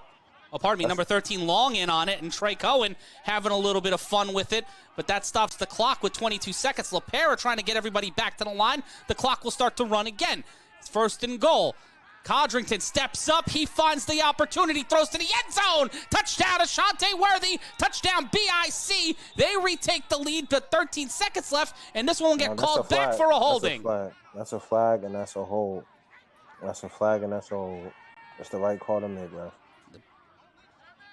The BIC gets stopped and stalled on their own accord on a holding play. So it'll be 2nd and goal from the 20. Not what you want, but for Sterry Codrington and the BIC, I think they can make up 20 yards, Ryan Shamar. Yeah, of course they can. I mean, they have the personnel to do it. It's just whether or not the animals got to understand what's on the line here. You got to make a stop. They have to be able to contain Sterry and play defense all at the same time. They have to know what's on the line. This is a big score right here. It'll be Codrington 10 for 10 on the day. 20 straight non-extra point completions since last week. He's made 20 straight throws. 134 yards, 2 touchdowns. What else do you want from a quarterback? I mean, that's just a field general knowing what he wants, not forcing anything, but knowing that he has his time and he's locked in. They lost the championship last year. He's locked in right now this season. Codrington snaps, throws to the end zone. Caught! Touchdown. BIC get the touchdown. That's Kason Campbell. I think that's his 10th on the season. The BIC retake the lead, 32-29, but leave it with 4 seconds left on the clock, Ryan. And this is what I'm saying when I tell you that they're comfortable with their sets because the animals don't have the corners to stop them. And you see Sterry telling them, I don't want anything extra. Don't give me any flags. This is what you're supposed to do. You're a champion in this league. This is what you're supposed to do. That kid, he ain't even been here 5 games. He can't guard you. This is what you're supposed to do. The elaborate celebration, we don't need that. Back to the huddle. Let's take the lead. Let's go into the half with the lead, and let's get ready for the second half. And just Sterry's poise, knowing he's about to get leveled by the defenders to make that touchdown in the window. Going for 1 from the 5. Worthy. Codrington tosses it to Trey Cohen, and Cohen gets it in there one more time as it's 33-29. Neither side have the winning hand yet, but a brick house of defense coming apart as both offenses find their rhythm late in the half. Yep, this is exactly what you want right here. Ashanti in motion. He leaves a slant right up. And just that hesitation from Sterry got number 33 on the defense. That got Harry Romero. Stopped him up to set up the throw. That's a good play call from Sterry, knowing that they had a twins look and they were probably playing inside out. And once he moves the guy in motion, there's no more inside help. This game is brought to you by Gator Tech. Get more protected on the field with the Gator Skin Shiesty, shown to reduce concussion risk by up to 79%. This protective Shiesty is engineered with absorption material to help keep you safer during high-impact hits.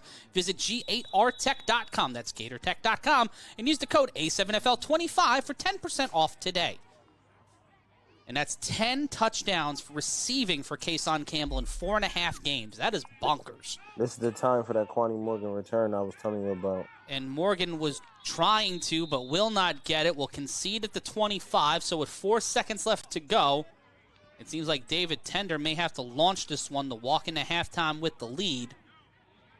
As it is 33-29, the Animals will get the ball at half. At halftime, we'll have highlights, stats, scores, and more, as Ryan and I break down another wild day in the American Sevens Football League. Patterson U got a win over the Indianapolis Octane in Rio de Janeiro. The Animals in the BIC are playing. We had the Renegades taking on the QC Crush. The Hawks battled the Buzz, and in Baltimore, the Heathens and the Watchmen seem to be having one heck of a throwdown, so we'll have more on that at halftime. BIC, for no reason, should give up a touchdown here. I don't know why they're playing press coverage. Everybody needs to be backed up. Tender on what could be the last play of the half. Kassim Perry makes the catch. They will not get the touchdown, but a statement made by the Silk City Animals as we head into halftime. And Sire Hancock almost gave up a touchdown. Thank God she made this tackle. Thank God she made this tackle. But we'll take a brief timeout. We'll be back with halftime and more after this. What a throw! BIC and the Animals, everything you want and more. Halftime next.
We're back with the A7FL Games of the Week. Matt Ryan joined alongside Ryan Shamar. And if you want to be a part of the conversation, all you got to do is download Locker Room Chat, the official chat partner of the A7FL. Drop a comment, get a shout. Go to the Locker Room Chat app today or go to a7fl.com/chat. Matt Ryan joined alongside Ryan Shamar. And Ryan, we are at halftime here, the BIC with a 33-29 lead. But Kasim Perry, and the Animals almost walked it off at halftime after a long-distance throw from David Tender. What's the one thought that you have floating around in your head regarding the second half after the first 30 minutes of football? BRC has to know that they need to put this game away in a big way. They need to stop at a score that puts them up 2 scores to where they can run their run game effectively in order to put this game away, because these Animals have shown that they are not going away quietly, and BIC has shown they don't have the secondary to contain these receivers. So it's a big stop that's needed from BIC coming out in the second half. And when we take a look at the Animals, David Tender got a little hurt earlier on, but it seems to have not affected his play. What's the big factor for the Animals just staying healthy here, not avoiding it? As we get into the highlights here, we see the first throw to Kason Campbell as he gets brought down on that play. The BIC were rolling early, Ryan. Yeah, he sets the tempo early. I mean, BIC has guys like him, Trey Robinson, Trey Cohen, that are all energy guys. And once Kason Campbell gets it going, and Trey Robinson right here fighting forward, creating what's not there, and then that sets up this beautiful play action that Sterry does across the middle here for Kason Campbell. I mean, this is BIC's offense at its finest right here. 10 touchdowns for Kason Campbell in 4.5 games through the air. That seems like an impossible stat. Yeah, I mean, it's just everything's clicking right now. When you have a quarterback that's made a conservative effort, and you see Donnell Huber right there punching it in on the extra point. When you have a quarterback that's locked in, like I said, they lost a championship. There's nobody in the league more locked in than him right now. But David Tender was pretty locked in as he was bouncing off defenders on the Animals' first drive of the day. Tender was trying to find a rhythm and a cadence early. This BIC defense were hungry, but Tender was getting on his bicycle, creating rhythm, creating space for himself. But it would not be enough as the BIC defense again would continue to try and stalk and bring down David Tender. They would not score on that first drive. Codrington would show that he, too, can flash the speed when he needs to. Two guys. Go ahead, Ryan. And that's just him making something out of nothing. Like I said, it's not even there. He knows this isn't there either. I just got to be a baller and create a play, set the tone for my team. And he knows that these 2-score leads matter. So when you're trying to create this right here, this play right here is just a beautifully drawn play. Animals lost contained, and then you get the extra personal foul right there at the end. I mean, they were in the Animals' head from the very beginning, but, you know, good teams that have been in this position know what it takes to start off with a hot start, and that's what they did. But shout out to the Animals for fighting back after they go down 2 scores right here by Ashanti Worthy, punching that in for another touchdown. That quick cross from Worthy set it up to be 13-0, and then the extra point hauled in by Trey Cohen. He's a hidden gem, man. There's so many guys. He's guys. special on offense. He's special on special teams. He's where he needs to be. And right here, this is what got the party started. This is what I told you changed everything right there. You see Manny Diaz getting involved in the game. I can't do it in the air, so guess what? Let me help my quarterback out. Let me come back. Let me set the tempo. Let me get the locker room. Let me get the sideline hype right here. This is what you do, and it gets the party started. And now after that, now the Animals are unlocked and they rolling. It shows that they love their QB1 and sets up plays like this. Getting rewarded for that block was Manny Diaz with his first touchdown of the day, right, making it 14-6. You got my back, and that's what a team is right there. I got your back, you got my back. Now we activated. Everything's going. He almost could have got a second crack back right there. And that was the extra point to make it 14-8. Championship points matter in the A7FL, and so does running it back on an untimed down. Ashante Worthy has been so impressive today as the return man, and for the first time since 2023, one of the best players in the history of the league ran it in for a touchdown on the untimed down, made it 20-8. But David Tender would not be denied. He would not be deterred as he would grind it out for not a first down, but to grind this drive and keep things going for the Animals. And then a little bit later on, Quani Morgan back in the lineup after missing the last game for the Animals, drives this one in to make it a 20-15 game. And that's that dynamic. That's that Swiss Army knife, and that's that ability that I'm telling you that only Ashanti Worthy can duplicate this. Like I don't know a lot of guys in the league that can stop on a dime, cut it back, and make it happen through the power that he has there. It's a short list, and those two guys are on it. And it's 20-15 after the extra point, and then the ice cream truck. Donnell Hubert, he got a touchdown so far today, but he was busting loose, throwing Choco Tacos out the window. Yeah, see, runs like these are what's going to win BIC this game and quite possibly get them back into the championship. And we see here another Quani Morgan return. It's not a touchdown, but they gave late in the first half, midway through the first half, gives the field position for the Animals for David Tender to do this one more time to Manny Diaz, his second touchdown of the day, making it 26-21, and then on the extra point. Oh, yeah, they did that on 4th and 9, by the way. Tender runs this in for the extra point to make it a 3-point game, 26-23. And then one more time, Ashanti Worthy would set the pace and set the tempo. We could not get a touchdown, but got it deep into Animals territory on the return to set up one more Sterry Codrington effort as this Animals defense would bring him down, and that would be big Booby Miles getting knocking that ball out, giving the Animals another chance down 26-23, and then David Tender would rip this one all the way downfield to Quani Morgan, and then one more time Tender to the doctor, Manny Diaz, to give the Animals their first lead of this game. And then the BIC one more time, getting it to Ashanti Worthy. K-Wack with the pancake. It's getting the party started. Don't hold your heads. Don't cry. Have no fear. Ashanti Worthy is here. Good block by K-Wack. Get it going. And then you come back to your bread and butter. And this man is cooking right now. He's cooking, and ain't nobody standing in front of him. And that's when you go up top to 21. And they would get it to one more time on the extra point to Trey Cohen. Give it 33-29 at the end of the first half. When we return, we'll get you ready for the second half, and we'll take a look around the league. Folks, if you want to be a part of the conversation, check the chat. If you want to be a part of the league, bring a team to your town. A7FL.com/owners. Halftime and more next.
Welcome back to the A7FL Games of the Week, and if you want to get the official fan gear of the A7FL, get it today. Don't just watch the game, wear the game. Go to A7FLshop.com from our friends over at Champ's House. Get yourself a t-shirt, a hoodie, a hat, and more from the official merchandise partner, the A7FL. Don't just watch the game, wear the game. A7FLshop.com or scan the QR code. Now, 33-29, let's take a look at some of the stats, and goodness gracious, they have been statting all over the board. 213 passing yards for David Tender in the first half. 154 for Sterry Codrington, 98 rushing yards for the Animals, 84 for the BIC. But the big number, Ryan Shamar, 228 return yards for the BIC. They got the ball first. They have Ashante Worthy, so they always have an unfair advantage when it comes to that. But that big turnover on the strip sack by someone you know quite well from the Patterson U days. He jumped streets from Patterson to Silk City. Just walked across the road there and got the ball knocked out. But 311 total yards. The stat sheet doesn't tell the full story, Ryan, but what's the one stat you'd take away from all of these as the most important right now? Honestly, these stats are virtually similar. I mean, the Animals just had one more offensive drive than BIC did. Well, actually two more, because BIC fumbled on the first play with the Booby Mouse turnover, and then they had a return for a touchdown. So, I mean, the Animals had one more drive, full drive, than BIC did, and virtually a second drive.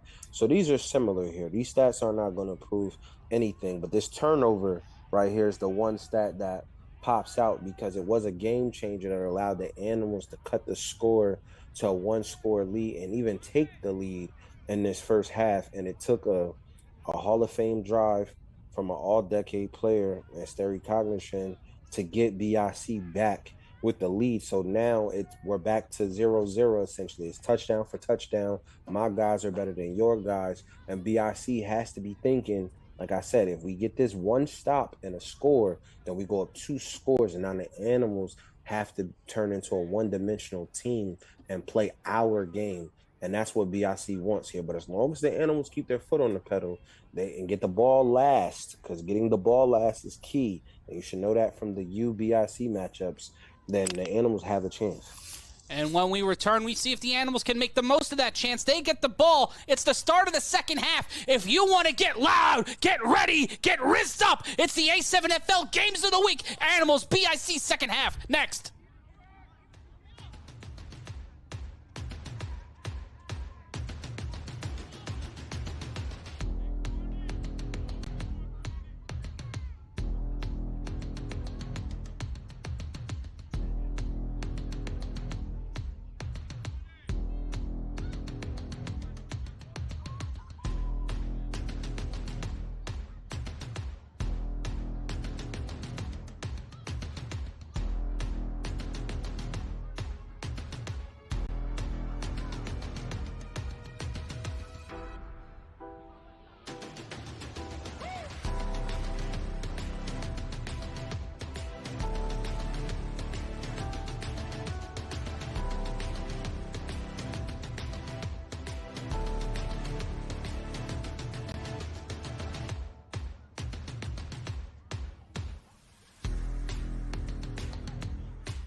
At the end of the first half, the BIC kept the lead after a big play set up by Sterry Codrington, but this man, Kwani Morgan, has been all over the field, and now on an untimed down, to start the second half.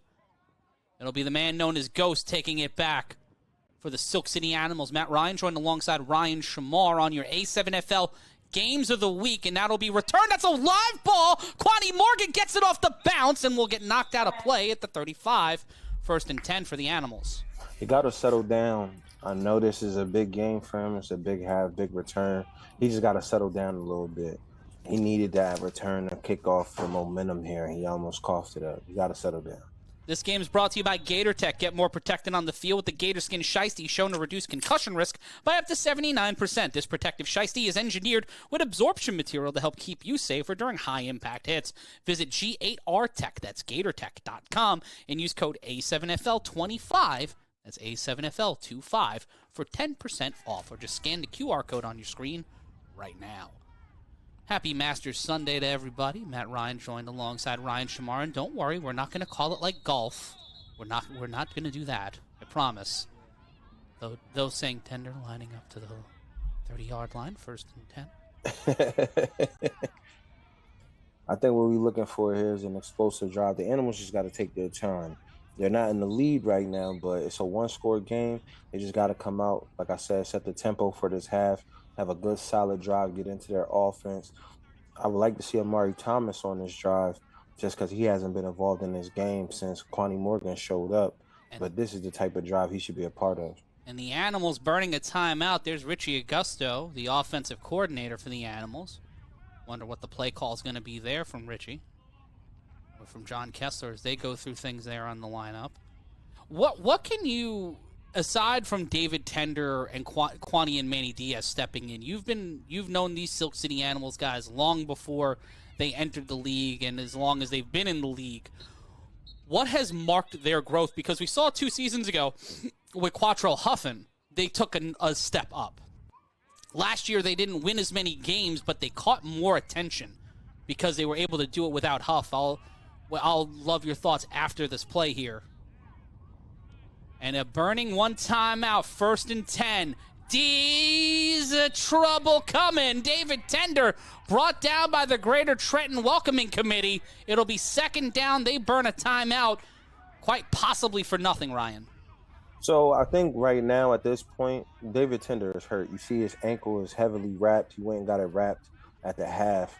And at this point, BIC knows that. So they're going to try to send as much pressure as they possibly can, knowing that his burst and his booster speed to kick out of that and get into his second gear is no longer there. So they're going to try to apply as much pressure as itself. But to answer your question, it's just about the second year. Having guys in their second year take a step. Mark Bagway took a step in his second year after he was able, when he got knocked out by the Rare Breed, he took his team all the way to the championship. This is David Tender's second year, the same way it was Terry Cognizant's second year, and he won the championship. Tender gets it to Kasim Perry. Kasim Perry gets to the 40, the 35, and he gets tripped up by the turf monster at the 30. A little Derek Jeter over the line toss from David Tender keeps it moving. 1st down, Silk City. And see, that's a great adjustment by a good quarterback, knowing that they're sitting in their house, knowing that I can't do it. So let me get the ball out of my hands as quick as possible. Just have him do a little quicker pick and pop there and get out in space. And Kasim Perry does the rest with his speed. But like I was saying, Matt, it's just the story of Guy's second year. We saw with Terry Cognizant his second year, he won a championship. Mark Bagway's second year, he went to a championship. And this second year for David Tender, he's having an MVP season. And once guys get used to this style of play, this system that we're in, that's when they're able to really show out and really settle in. And we're seeing that here from them. Watch Cohen, and there's the handoff, and coming through, H. Frazier like a shot. Ryan, he must have heard you at halftime. Someone made him a mixtape of what you said set to ether, because he flew through that line and set him out like ether. 2nd down. And that's his bread and butter. He's a box DB. If he can play in the box, here it is. He steps up, he reads it, he shoots it. That's it right there. That is his bread and butter. He's not great at tracking the ball, but when it comes to making tackles and playing in the box, that's what he is better at doing. 4-point lead for the BIC. It's a possible scoregami situation. On top of all the other records and stuff we're watching out for. On 2nd and 14, Tender. H3 again. Throws it, enters off the Oh. hands of Taheem Duran, and it will be third down. I have to see what this flag is to understand David Tender's decision there before I criticize it. Let's see what the call is. Because H3 Frazier makes an amazing read again, and this is what I'm saying. They're sending H3 right through the gap at Tender because they know his speed. And look who's on defense, Matt, with the do-rag on. Number 21. There it is. I asked for it, and guess who he's going to guard? He's going to guard Manny Diaz. So Kenny Stansberry heard me. I said, hey, and it was offsides. Campbell needs to play defense, and he went right to Manny Diaz. So now this is the matchup that they're going to have to account for in the difference right here. Second down, to throw by Tender. Cannot get it to him. Miscommunication. It'll be third down. I've never asked for a one-on-one replay more in my life. Can we please show the matchup from Kason Campbell and Manny Diaz and watch what Kason Campbell does to Manny Diaz? He comes in, he presses him from the beginning and takes him completely out of the play. This is why Kason Campbell needed to play defense in this game, and this is the matchup I was asking for because BIC has nobody else that can ice out Manny Diaz right now on that field. The only other one is Sterry Codrington because he's a high-level DB outside the A7FL. Well, of course, but in the game you're not going to put him in that situation. Yeah, you're not doing that. That's what I'm saying. It's like your options are KK, Ashante, and Sterry, and I'm like, you're going to hurt your offense with one of the three. Watch the matchup between 21 and number 2. Tender throws it, gets it to that matchup, tipped up, intercepted by Camp. That's number 11. It's a completely different world now, Matt. It's a different world. Look at KK talking to him. Yes, I'm here now. He patting his chest. I'm here now. I'm in your face. And all of that free release off the line of scrimmage is dead now. The timing is gone. And now it's a turnover from a guy that was getting killed the whole first half. It's a different story. It's a different game now. That's defensive holding. Oof. Yeah. That's a bad call. That's a bad no call by that referee. Yeah, that is a gift. That is a gift if that does not get called. That is we get in the guts with these replays. We get you inside the huddle. We get you inside the play. Let's take a look again. It's a good bracket by the DBs down here. Oh, and he had the Liberty down low. Could have got the first down if he went to his check down, Ryan. Right. Now, see, that's my only knock on David Tender is that he takes the big shots too much. On the last play, he forced a pass that should have been. Yeah, that is. He had the jersey. Yeah, that's defensive holding. That's a bad no call by our referees. But if you get away with it, like they say, I guess it didn't happen. But that's horrible. And it seems like there's some consternation about the call on the field, but the BIC will return with the ball. Taunting on the BIC. Yeah. I mean, BIC will take 20 taunting penalties if it gives them the stop that they need. And like I said, they needed a stop to go get a score because if they go up 2 scores, it puts all the pressure back on the animals. But that's a bad no call right there, and these calls change games. And the impact on this game could be seismic after Tender on the first drive of the half gets the ball thrown up on an interception. And we know that the conversation after this one on social media among the players will be caustic, and we want you to be a part of that conversation. Follow us on social media at A7FL. Everywhere you go, we go. They need to get this. They need to get number 25 some help. Kason Campbell is back in the slot. It's the same twin set that he's been killing all season. They need to get 25 some help. Watch the ice cream truck here. 9:55 left to go. Codrington will keep it. Sterry Codrington will scream down the sideline, get around the first defender, and get brought down at the 36. First down, BIC.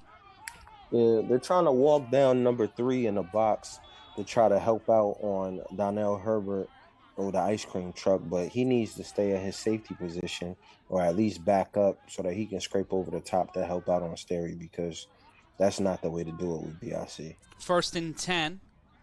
The snap and the handoff to the ice cream truck. He gets around the defense, and he will plow his way to the 44, as it will be 2nd and short. I said this at the halftime show. The ability to run the ball for BIC is what is going to allow them to put the game away after they get a stop. That's 5 yards, 6 yards on first down. This is what Skyler wants to do. 92 is you see him leave block out here. This is what you want the whole time. This is the play before. I'm sorry.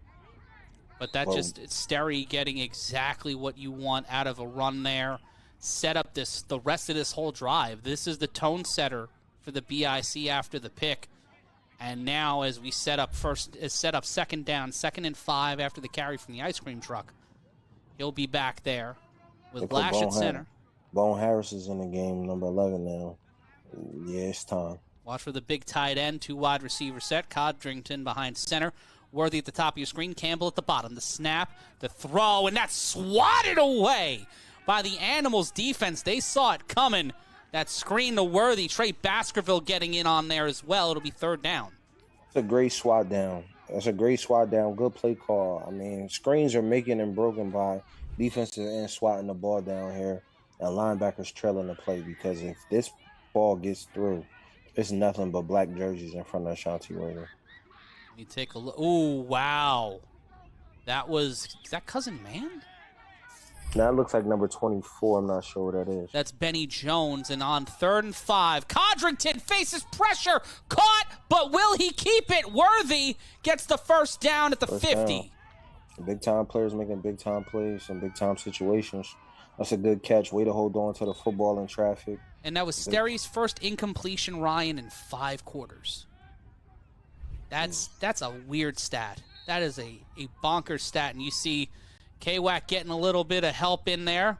And then he's a little late with his delivery. It looks like he was waiting for Kason Campbell to come across the middle and then ended up just checking it down to Ashanti, because Ashanti's open right here off the release. But he's waiting for Kason to clear all the way through the territory.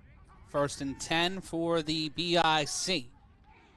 The handoff, and that's Trey Robinson. Trey Robinson pushes the defender.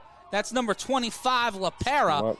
The Animals have not learned how to stop the defense. I don't know where Marcel Bates is or who they need, because Jay Roller's not getting it done at nose tackle right now. There's Marcel Bates trying to sub in the game, and then he runs out. But they have not learned how to stop this running. Marcel Bates needs to get in the game. Robinson gets it. Ooh, they tried to get it to him again after the pressure from Trey Baskerville, and it will be 2nd down. Here comes the sub with Marcel Bates and Jay Roller. Hopefully that helps the Animals stop the run. But right here, Roller's not getting no push. Trey's coming right through his B gap, and it's over. And it's just the effective running of Robinson, being able to get off the ball, has some great vision. I could not look past the field vision that these BIC, the running backs, the wide receivers, they have some pretty great field vision. Yeah, I mean, it's just old school ground and pound game right here. Just controlling the clock, like I said, controlling the tempo, keeping Tender on the sideline. And there's the toss to Kason Campbell. Campbell will find his way through and gain about 8 and get to the 27. It will be 3rd down. As anybody that's ever played a sport will tell you, the longer you stand still in the cold on a rolled ankle and you're not moving and that muscle is stiffening up, it's going to be harder for Tender to be able to get loose and loosen up his ankle the more he's just standing there not moving, and BIC is grinding this ball down the field and he's not able to loosen up that ankle that's heavily taped on that sideline. And right now BIC is enforcing their will. If they go up 2 scores, Tender's going to have to throw the ball almost every time he touches it, and BIC likes to make you one-dimensional. And with 5:20 left to go, follow Will Franklin in his normal-sized hat. As we go back to the huddle here, it'll be 3rd and 3.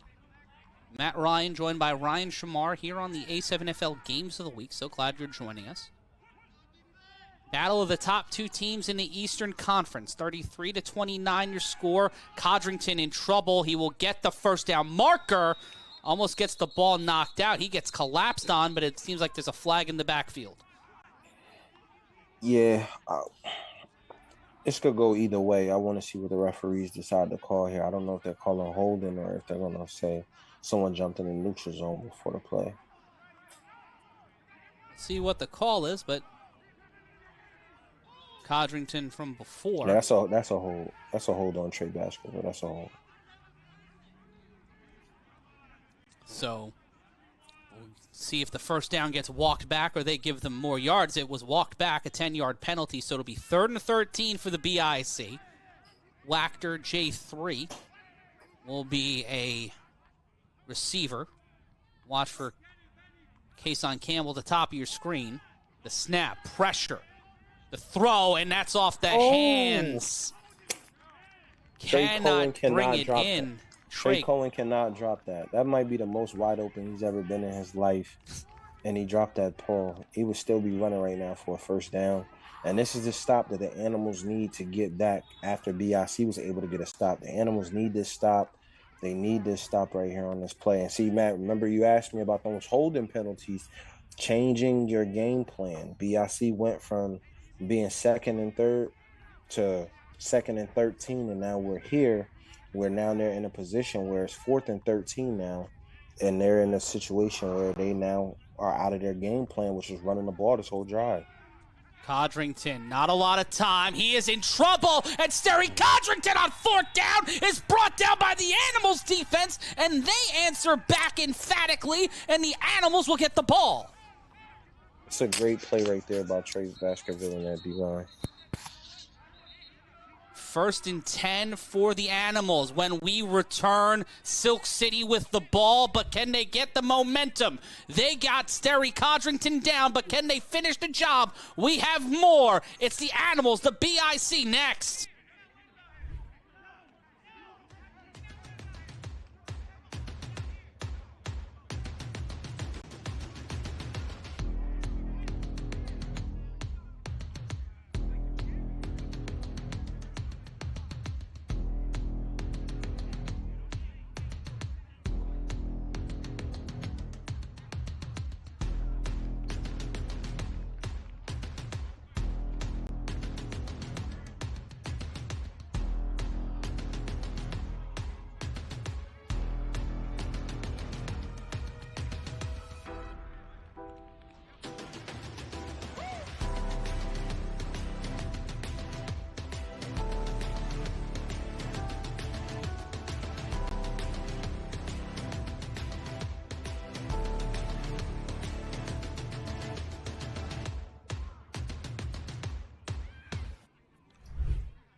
After a huge 4th down stop, the Animals will make their return to offense. 33-29, 3:45 left to go.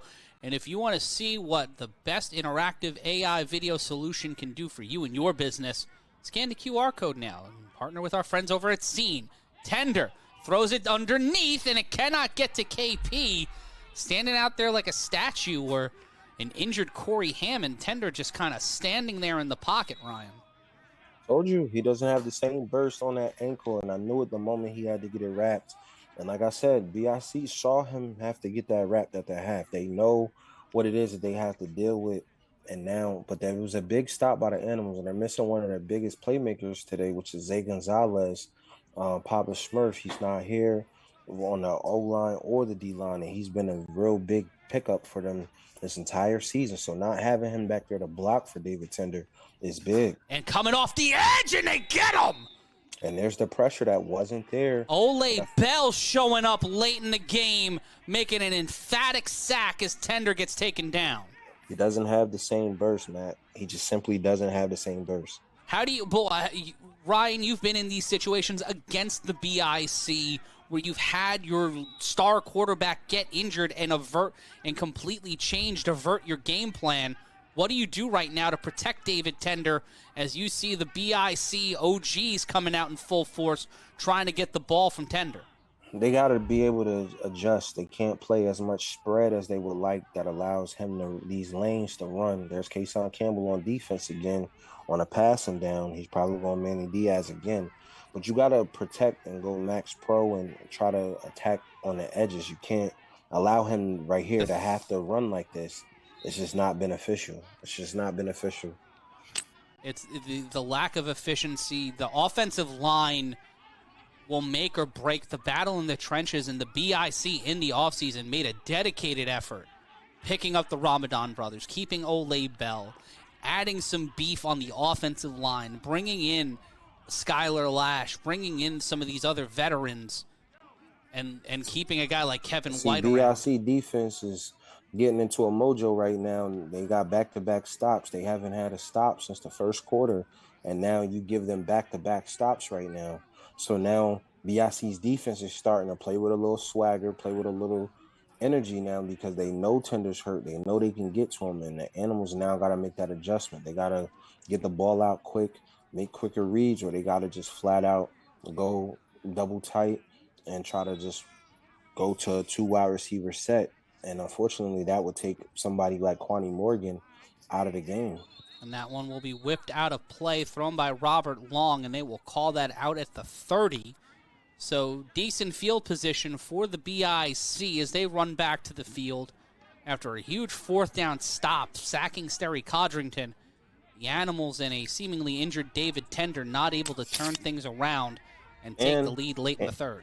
And honestly, Matt, the second adjustment that they could really make is Amari Thomas is sitting over there on the sideline, and he hasn't been a factor since the first quarter. They have Amari Thomas, they have Mike Liberty, you have Kwani. You can run the football, or you can at least try to have different variations of running the football where you allow to take the ball out of Tender's hands and make your playmakers make plays out of the backfield. You brought Amari Thomas and Mike Liberty over here for a reason, to give you that dynamic. You got to be able to try to run the football against this BIC defense, at least to keep them honest, so that some play action can create some more time for David Tender, because these are the only remedies when your quarterback cannot move. And if you want to get the official uniforms of the A7FL or get uniforms for you and your team, get the custom athletic uniforms for athletes of all sports and ages, and where it's always effort over excuses. TPG-sports.com. Head on over to TPG-sports.com or scan the QR code now and get yourself a custom A7FL jersey. When it comes to record watch right now, as we see Marcel Bates back on the field, the guy who got the big swat on Sterry Codrington in the first half, Kason Campbell is 1 reception away from the single-game record of 8 receptions in a day. 9 will break the record. 8 ties it. 9 will give him the record. So 2 more catches for Kason Campbell, and he gets the record. He's not out there now, but Ashante Worthy, and it looks like he'll have some help in the backfield. That's Trey Robinson, and Robinson met by Baskerville. Some Trey-on-Trey violence, and Baskerville doing the Baskerville shuffle gets the stop, and it's 2nd down. See, and the BIC's trying to establish the run that established the last drive before it got stopped with the holding, and trying to get back to their run game and try to put this game away. That's just a bad read by Trey Robinson, trying to bounce that run outside when Skylar Lash had opened up the inside lane for the run. But Sterry at this point now, he has to be behind the sticks at 2nd and 15 and try to bail out the BIC right now. 2nd and 15, 3 on the line. Robinson will rotate along with Wachter and number 11. That's Bone Harris, ever dangerous multi-weapon player. Play action to throw. That's to Ashante Worthy. Worthy, with a little bit of help from Wachter, will get past the marker. 1st down BIC. And see, that's the same screen that they ran when they had 44 seconds left in the second quarter and they needed to go down and score. And they tried to run it to Kason Campbell, but K-Wack and the throw was a little late. But this time it gets out there on time. K-Wack just hits the player just enough, hits the DB just enough to where he's able to miss that tackle. And now we're off to the races, and Ashante Worthy gets a big game. Stole his hand warmer in the process, but a 1st and 10 for Trenton, as it's the battle of the top 2 teams in the Eastern Conference. We'll have more action for you at 7 o'clock Eastern as we will walk down to the end of our 3rd quarter. Not a lot of scoring in the 3rd frame, but a lot to set up for our 4th and final. We promised fireworks, and boy, did we deliver. It's the final round of this heavyweight fight. Who walks into the bye week at the top of the East? We find out after this.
Fourth quarter now. It's the A7FL Games of the Week. Matt Ryan joined alongside Ryan Shamar. So glad you're joining us here on A7FL.TV. Set first and 10.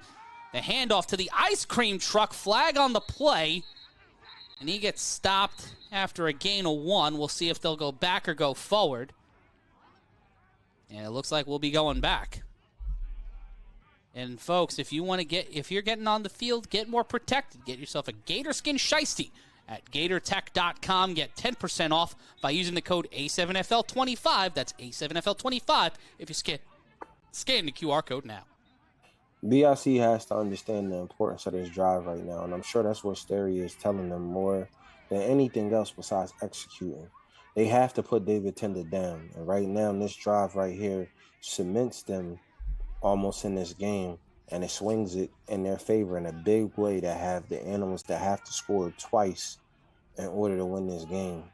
Kason Campbell at the bottom of your screen. They will hand it off to the ice cream truck, and the ice cream truck is out of Choco Tacos. The soft serve machine is broken, so it will be second down, 2nd and 5 after the penalty. And see, right there, I was looking for a play action because if you see that they're crowding the box, Sterry is able to move. He's not hurt like Tender. 1st and 5 is a gift. You got to go ahead and apply some pressure and take a chance at that point. These DBs have had trouble with Ashanti and Kason the entire game. And when you see them crowding the box right now, you got to give him an opportunity. But now he clears it out. He empties out the backfield, and now he puts the ball in his hand. 2nd and 5. Codrington caught wide open. Kason Campbell, his 8th reception in a game, will be his 11th touchdown on the season. Kason Campbell will take his time and make his, unless they're calling the play. He's trying to. He's just running the clock down, but they'll call him down at the 1. It seems. They had a guy come off the sideline onto the field. And it seems that RTU had a one-handed interception, and Kason Campbell, with that catch, ties the single-game record for receptions with 8, as it seems that catch might have broke the internet a little bit down in Asbury Park. Let's take a look at the replay.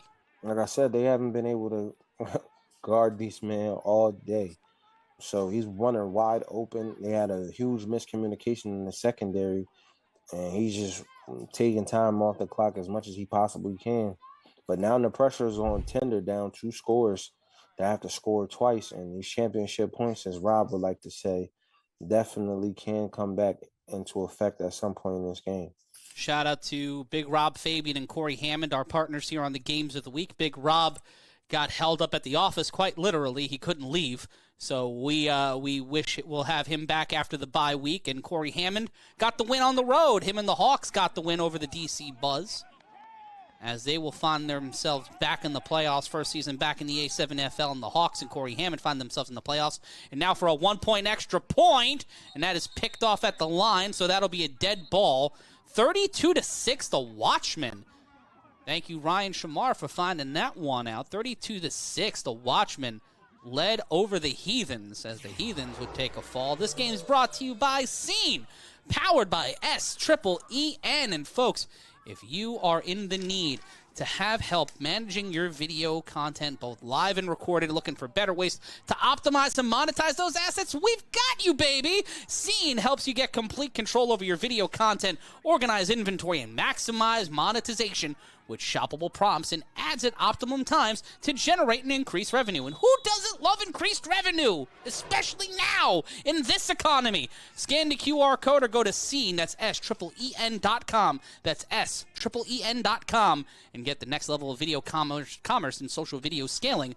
Or check it out at A7FL.TV. 3-on-1 return now for the Animals. Quani Morgan looks to get through the defenders. He does. Quani Morgan stays upright. Quani Morgan to the 40, and he is brought down. Another huge run for Quani Morgan and the Animals. Great field position, but now have to answer back, down 10 with 13-19 and only 1 timeout remaining. Big time from Quani Morgan right now, giving his team an opportunity to get a quick score with only 40 yards to drive for a touchdown. Now, if the Animals are able to score quick here, they just need 1 stop, and they puts them right back in this game.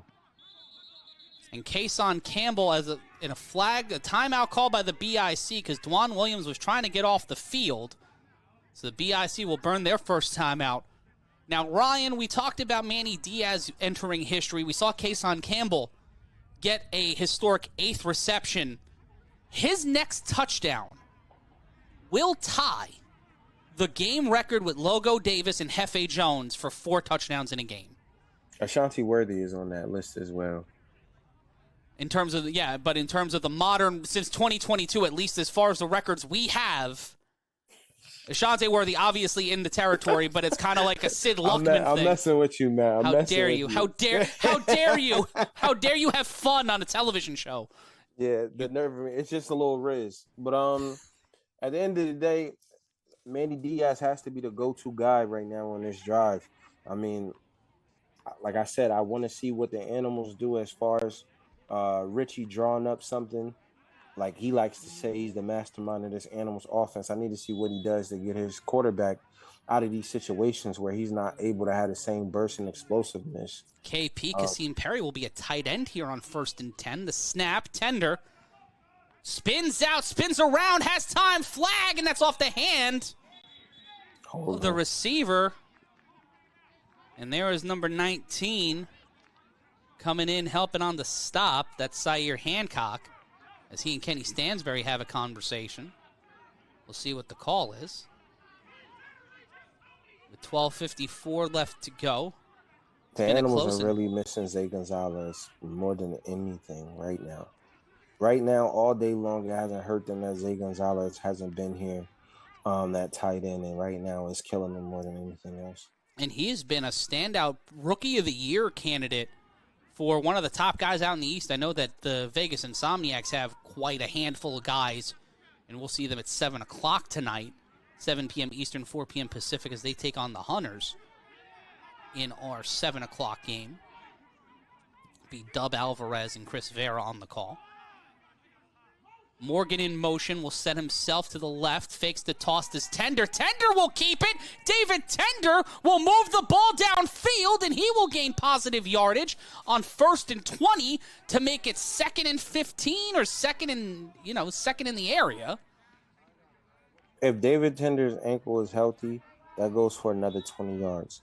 They had 2 guys go in motion with Kwani Morgan pre-snap, and they were confused. BIC was still trying to communicate it, and they had the whole right side of the field blocked off. If Tender's able to explode into that gap, that's a whole nother play. 7-yard gain for Tender, gets it to 2nd and 13. Have to get to the 30-yard line. The snap by Tender. Throws it. Caught, brought in, first down at the 25. There he is. That's the guy that needs to step up right there. Amari Thomas, I've been asking for it this whole second half. He needs to be involved in this game. He has to be. By any means necessary. He can block. He can slip. He has great hands. He gets into that. That's exactly what they need. And he's a mismatch for Big Mook. Big Mook cannot cover Amari Thomas one-on-one. Sorry. And the anticipation there, too, being able to know when the receiver needs to be there. Great play by both sides. A flag as Big Mo Ramadan will step back onto the field for the BIC. And we see Carl Meisner and the Santisteban brothers. The Animals have the mismatches. They just need to give him some time. Kason Campbell is the only match for Manny Diaz. If he doesn't have it, Manny Diaz is open. Big Mook cannot guard Amari Thomas, and neither can Trey Robinson, who sometimes comes in and play linebacker as well. They have the mismatches they need. They just have to execute it. How would you get them to execute in a situation like this, Ryan? Same way. The quick releases, the jet motion. You saw on the last play, like I said, they had 2 guys commit to Kwani Morgan, and they weren't sure who they had, who they didn't have. BIC got a lot of new faces right now on defense. They're just trying to weather the storm right now, and they just need to keep causing confusion for BIC's defense to where it's not just let's sit back and just rush Tender. As we try to get the call from the officials after a lot of consternation and conversation. Looks like a personal foul. But it could be, but I'm just trying to, was it on the BIC? Was it on the with the animals? Was it on the Snow Tribe? Who was it? It was on BIC. I don't know which player, but it looks like a personal foul and a 15-yard penalty. But it sets up for the 25. Pressure, tender, steps up, steps out, intercepted, but a flag. H3 Frazier picks it off. We'll see what the call is, as Frazier will go out of play at the 35. And on KP. And things get a little out of hand after the chippy block, after the interception, and the call. Mo Ramadan is involved in a little scuffle over there. It's getting chippy. And it's very rare to see Mo mix it up that badly, or that bigly. As cooler heads begin to prevail here in Asbury Park, we'll take a look at the play again, see what the call is. And there's the pick, but is it a pass interference? Because we see Manny Diaz looking for a call. And we see Mo Ramadan set the block. We'll take a brief timeout. We'll figure out and get the most out of this. We'll get a couple of reports, and we'll figure it out when we're back. It's the A7FL Games of the Week. We'll have this one wrapped up for you when we return. Yeah, it looks...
Back live here on the A7FL Games of the Week, and we take a look at what could have been the call as we see the interception.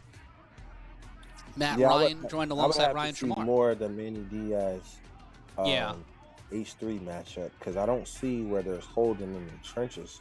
But you see here where these guys try to run up on David Tender after H3's far out of bounds. There's no need for that.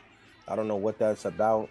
That's definitely not something that we want to encourage in our league, but for them to throw David Tender down, it just doesn't make any sense right there after the runner's already out of bounds. You're not still trying to block. That's just dirty and uncalled for. I do like that Mo Ramadan was trying to be demure and hide his tum-tum during the midst of that. So at least, you know. Well, all of that is just extraness on Kevin White's behalf, because the animals are standing around Big Mo and they're just trying to protect their guy because he got sandwiched for no reason out of bounds after an interception. And we see H3 is well out of bounds. There's no need for that.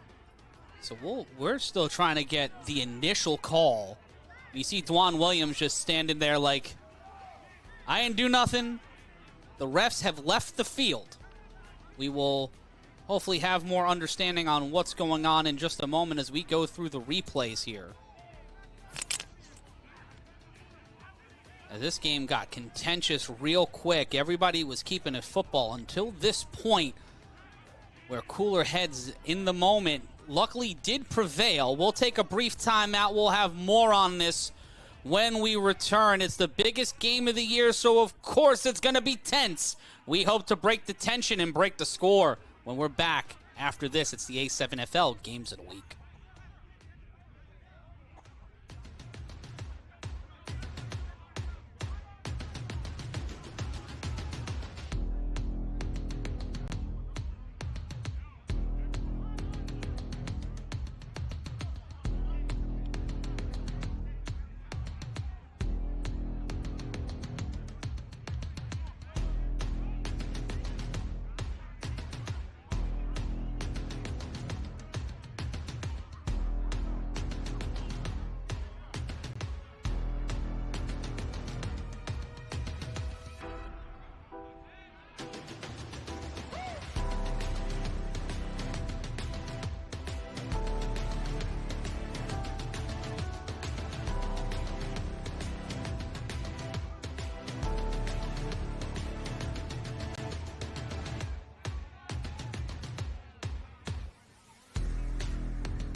Back live with the A7FL Games of the Week. We are back live. Matt Ryan joined alongside Ryan Shamar as a big interception might get called back from the BIC. Ryan, there was a flag before as the interception was being thrown, but after that, a little bit of some consternation and conversation following the block involving David Tender and Big Mo Ramadan.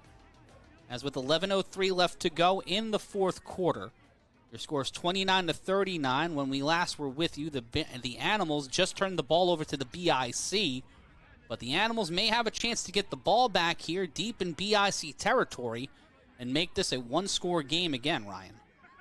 Yeah, I mean, this is definitely a big play, big call right here as the Animals were driving to try to make this a one-score game, and it looked like they just were trying to figure it out post-injury to David Tender that happened in the second quarter. And I mean, if BIC caught that interception, like I said, once again, their run game is going to allow them to put this game away up 2 scores. So I'm not sure what the call on the field is, but it's not looking good right now for the Animals if this call isn't overturned.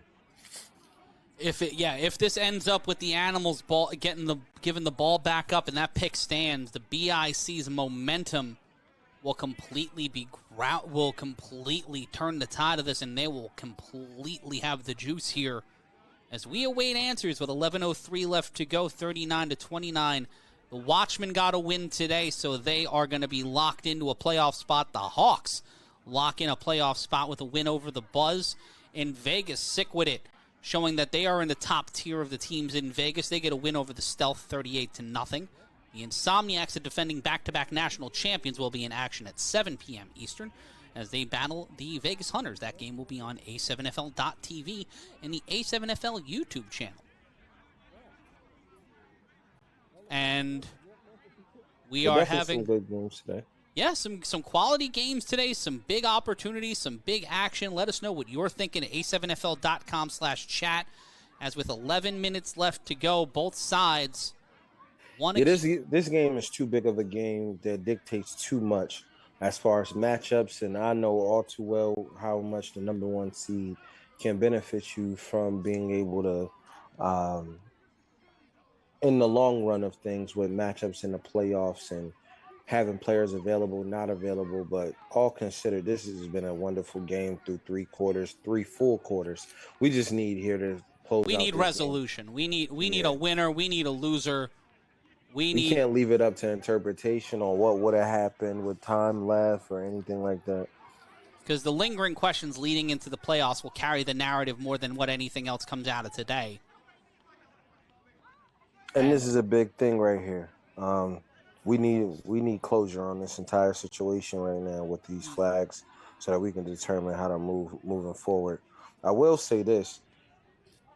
That's a big play made by H3 Frazier, because he hasn't been having the best of luck all day today in the secondary as far as being a pass defender. Not a run defender, but a pass defender. So for him to come up with a big play and a big moment like that, shout out to H3 Frazier for coming up with that interception. Regardless if it's overturned or not, it's a big play made by him. Yeah, and a guy that you were calling his number out the entire first 3 quarters, he steps up, makes a huge play, turns the tide of this game if it holds, but that's got to be enough of a confidence boost to know that in that spot he can make that catch, make that play, and keep things moving and keep the BIC with the lead at any time.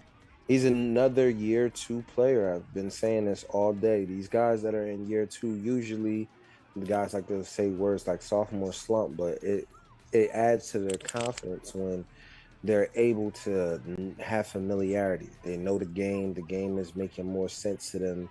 They know how to make up for not having those extra defenders from 11 on 11, and they're able to transition to this league, the speed of it all, and they slow the game down, and now they're able to understand it. They're able to communicate it. They're able to execute it differently. It's just different in your second year in this league. And with 11:03 to go, your score's 39-29. And an update on your final in Baltimore is the Watchmen 30, Heathen 6. So the Watchmen stay up in the upper echelon of the Eastern Conference. And they will be a very interested team in the result of this contest because they fell to the Animals last time we saw the Watchmen on the Games of the Week. And the next time we see them, they'll be battling the Trenton BIC in the ultimate their final game of the regular season. So that is a big matchup for both of these teams to basically decide who's the top seed in the East. Because we've seen with the BIC and the Animals before, but the BIC, the U, and the Watchmen almost every single year, Ryan Shamar, have come down to the matchups between them, between those upper echelon teams, deciding the top seeds in the East, and it looks like we're heading that way again. Yeah, I mean, I'm looking forward to the playoffs myself. I mean, at this point, as the U, we got to close out the regular season on a strong note going into the playoffs, and I'm betting my bottom dollar on my guys over anybody any day of the week. I mean, a call here, a call there. We're looking at a different record, probably 3-1 right now, with a win over BIC 2 weeks ago. So, I mean, it's all about what you can do in this league, and these small wins right here lead to different matchups. Because right now you have BIC, you have the Animals, you got Patterson U, the Watchmen, and the Renegades potentially all maybe leading into a three-way tie at the end of the season, depending on if BIC beats the Watchmen the last week of the regular season. And now those matchups get a little bit differently. And the Virginia Heathens, I know they lost today, but the Virginia Heathens are one of those teams that you can't play around with. They can come out hot, they can put you in certain positions, and they can see what goes on from there. We are here on A7FL. Games of the Week. Matt Ryan joined alongside Ryan Shamar as we continue to deal with the adjudication and the fallout of a confrontation after an A3 pick. We don't even know who technically has the ball right now, and that can decide the momentum of this game. I mean, I know all too well personally how these things can change the texture of a game, situations like this. So hopefully they settle it down, the referees sort it out, figure out who needs to be thrown out for the duration of this game, and hopefully we can just finish up strong here. And it seems like we will be ending our adjudication as the cameramen get things back moving, and it seems the Animals will keep the ball, at least per the personnel walking onto the field. The Animals will keep the ball, and once we get official confirmation, I would really hate that all of this happened for something that is a non-call, a flag and a non-turnover. But that would be a very big A7FL game thing to happen. If you're marking the board at home, if you're playing A7FL bingo at home, a pick six is still in the mix, a thick boy touchdown. There's a lot left here with 11:03 left to go, as it'll be, we await what the down and distance in the call was.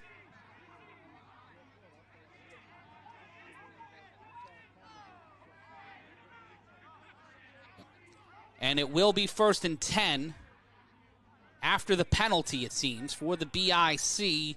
On defense, the Animals will remain with the ball, as it will be Tender at quarterback. See Manny Diaz at the top of your screen. He's being watched by an H3 Frazier. The snap. Tender in trouble, throws this one incomplete. And that will be 2nd down. That was intended for Diaz. Ryan DePaul and Jaquan Mason are referees.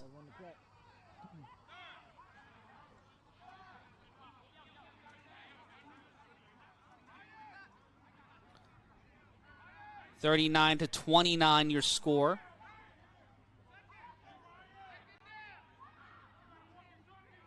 As the clock will continue to run, we are dealing with some technical difficulties right now.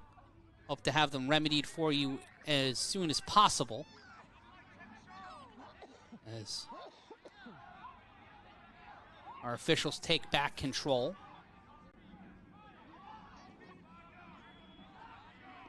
It'll be second down. The BIC pressing. One wide receiver set up down low. Tender. He will go out. He will run. He will throw this one out of reach.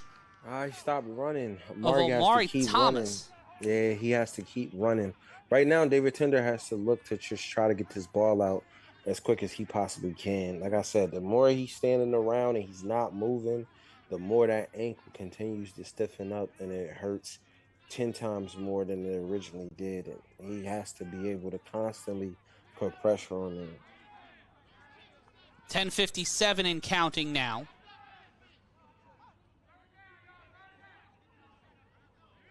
As it will be 3rd and 10 after the incompletions. Matt Ryan joined alongside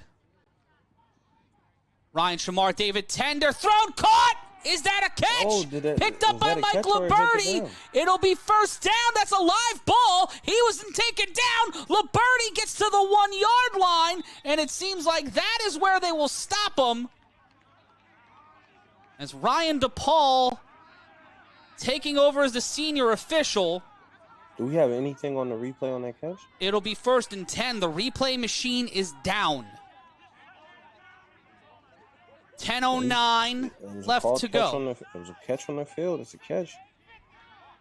It'll be 1st and goal at the 1-yard line. We got linemen all over. They don't know what the set is. The BIC called timeout. That is their second charge timeout. They have one timeout remaining. Yeah, David Tender is not a happy camper right now. He thought he had him in a bad position right now with bad personnel on the field.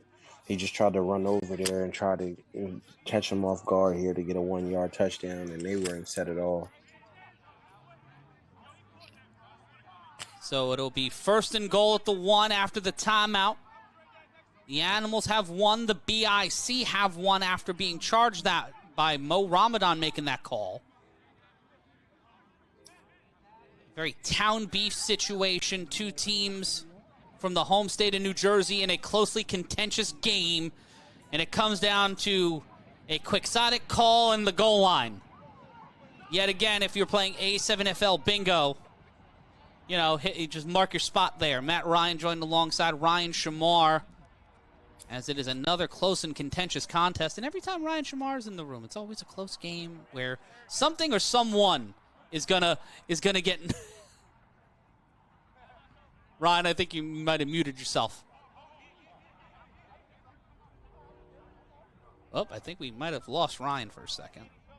No, I'm here. I'm here. All right, it's 1st and goal. Both sides, big bodies. Watch that center. They push. They try to get in. He extends. He got the extension. Touchdown, Animals. And I think that's what he really wanted to do on the last play, but his guys weren't there like they needed to be. So right now, it's a combination of a lot of things going on right now. Trying to see if it was called, in fact, a touchdown, because it seemed like he extended over the goal line. But it seems as of now, Ramadan slow to get up, needs some help, and it will seemingly be 3rd down. Oh, they marked him short? I believe so. It's 3rd and goal. They will mark him at the half-yard line still. Tender, the Philly product, tried to pull out the Philly tush push. But it was all push, no tush, as they don't get 6 on the board. Trying to make this a 35-39 game. As we try to get some understanding of what is going on with the field, what is going on the field.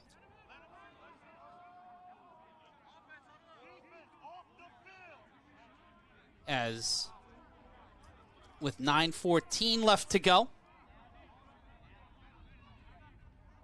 We are at a standstill in Asbury Park after another controversial goal line stand. Matt Ryan joined alongside Ryan Shamar. And Ryan, right now, if you're leading one of these teams, what are you telling them amidst all the confusion and light to severe chaos? I mean, the best that you can do by managing a team is just try to have them play through it. I mean, right now it's a lot that's going on right now. There's a lot to complain about as a player. And so at this point, you're just trying to make sure everything is trying to stay focused on the win. Like, you can't let the outside factors overtake what's going on the actual field right now. So the best thing you can do is to try to tell them by any means necessary, squeeze out a win.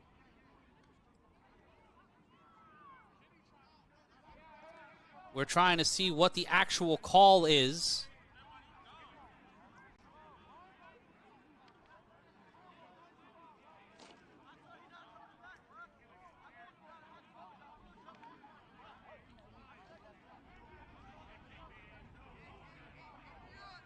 And it's 39-29, 9:14 left to go. We apologize as we are in 7 o'clock. We are still with you. We're still going here. We are still live across all platforms. Matt Ryan joined alongside Ryan Shamar as we welcome you at the top of the hour. 39-29 is still your score. 9:14 on the clock as we try to get a resolution here after another controversial call on third down.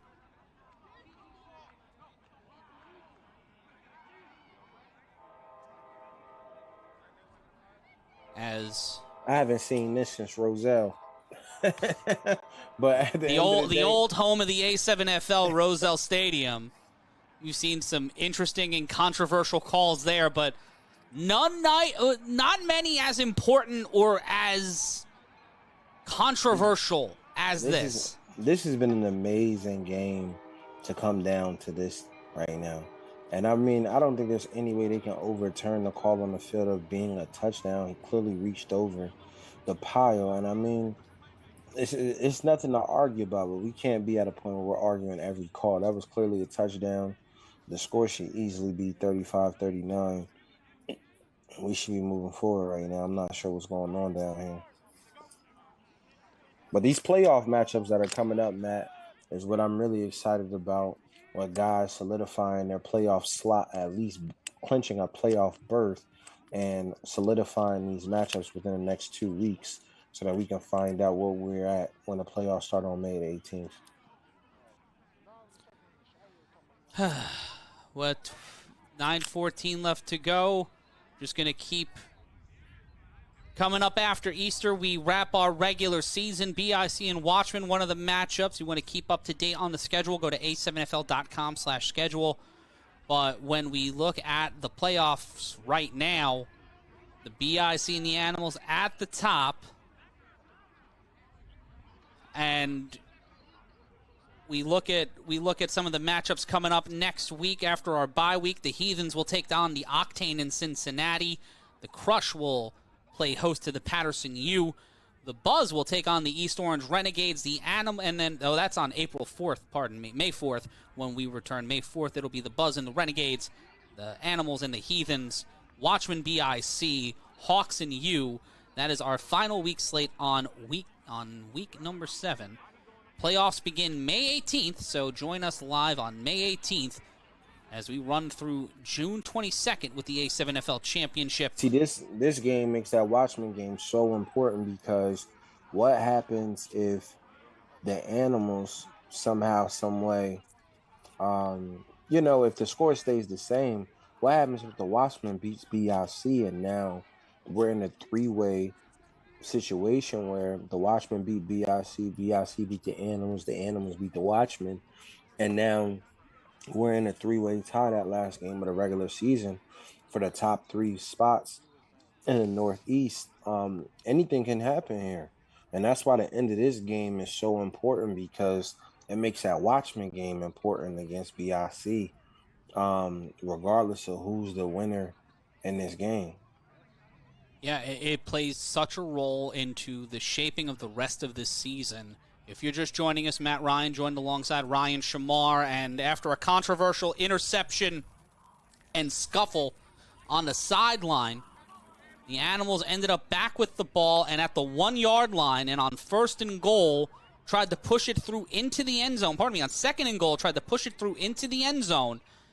And the conversation on whether or not that was a touchdown is where we are at now, with 9:14 left to go in our game in regulation. A 10-point lead for the BIC. The Animals have held the lead once in the second half, but ever since the start of the 4th quarter, the BIC pulled away to a now 10-point lead, 39-29. And right now, you could talk about the different factors that have gotten us to this point. The injury to David Tender in the first half, big plays from Ashante Worthy and Sterry Codrington, the big calls, non-calls on huge plays late in the first half. And right here, right now, the fate of both of these teams at the top of the heap are riding on the line here. As a loss to either one of these teams or whatever result could set the table for what Ryan Shamar was talking about just a moment ago. A quixotic 3-way tie, the Spider-Man meme in threes, where they're all pointing at each other, trying to figure out who is in charge.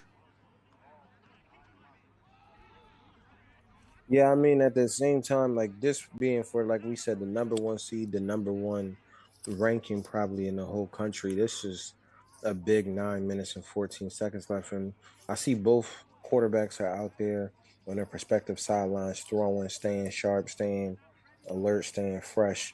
You got to keep those arms warm out there, regardless of this break that's going on right now. You have to stay ready. Completely agree. If this game is going to continue with 9:14 left to go, we await for a call as the sun begins to set in Asbury Park, a beautiful vista in a not-so-beautiful situation. The refs are coming. The refs seem to be making their way back to the field.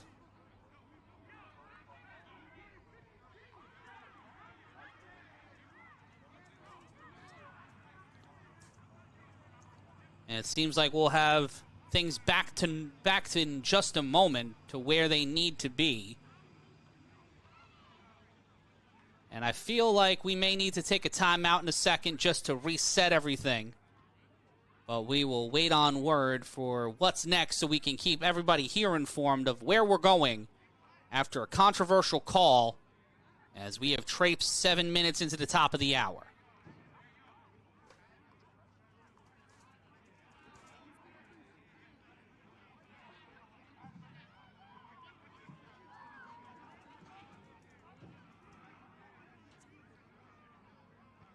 (29-39) your score, and we will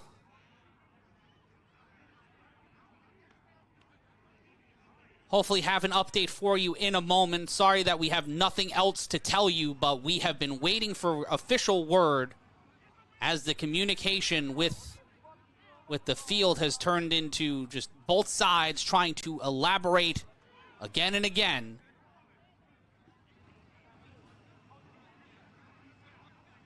So it looks like here we're just waiting on referees. I mean, that's the most important thing here in this whole entire dynamic.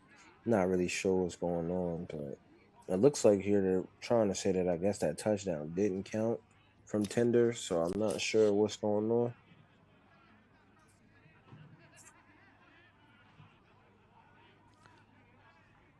We are awaiting word. We apologize for basically hanging everything in the air. We're going to take a 2-minute timeout. We will be back in 2 minutes with more action. It's the A7FL Games of the Week. We'll have football, hopefully, after this.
While we may not have context, we will have football. Welcome back to the A7FL Games of the Week. Matt Ryan joined by Ryan Shamar. And Ryan, it's got to feel weird to be on this side of a controversial call for once. I think it's only right that this game goes this way while I'm here. You know, I think it's only right. I mean, who else can we blame for this? I'll just take the blame. It's my fault, everybody. Everything was going so well. I got a Patterson team to get into it with a BIC team, and it is what it is. It wouldn't be me if Patterson and BIC didn't get into it during the game. I mean, the nefarious Ryan Shamar, chaos agent everywhere. That's why y'all brought me here. I got here to make sure that Patterson versus BIC drama continues the next chapter. The next evolution of the feud between the city of Patterson and Trenton manifests. It's only right. It's only right, Matt. We have to embrace it. Let's not be upset about it. We can only control what we can control. I mean, it's all ex-Patterson U players that's involved in this scuffle anyway. This is the Shamar Bowl. It's turned into the Shamar Bowl. Hey, you said it, I didn't. Once Booby Miles changed the game with the fumble, it's been downhill from there. The Booby Miles boop made all of this happen. Hey, we had the Tuckus touch last week, the Booby Miles boop this week. What's going to happen when we're back after Easter? I'm only here to boost the ratings. It would only be better if Rob and Corey were here, but I'm here. And I feel like if Rob and Corey were here right now, we would be in a deep conversation about something completely different. Yeah. It would be. I'm trying to stay on topic right now. I need resolution. Yeah, this is a real Gary, Keith, and Ron situation for us here in the booth. Yeah, it's only right, man. You got to embrace it. April's finally here. That's what's going on in the A7FL. April's here. And April's only son, Trey Cohen, has had some impressive plays so far in this game. It's all muscle memory at this point. I'm just a bag of cells sitting in the booth here. I mean, Kason Campbell has had an all-time day. Manny Diaz has had an all-time day. Ashanti Worthy has had an Ashanti-type day. Everything right now. I know everybody's waiting for these last 9 minutes, and I mean, I think these guys can deliver. If I'm David Tender, I'm running laps on the track right now trying to keep my ankle fresh, because this right here, if you thought standing on the sideline for a Sterry Cogderson drive was going to stiffen up an ankle, this right here, I was surprised if he could even feel his ankle at this point. And you'll be able to watch this game to its conclusion, not only live here, but on the A7FL Games of the Week on Fox Houston and Fox Soul, Triller TV Plus, Stadium, and all of our partners. Find out where you can watch the Games of the Week cut down live or all points in between at a7fl.com/watch. That's a7fl.com/watch.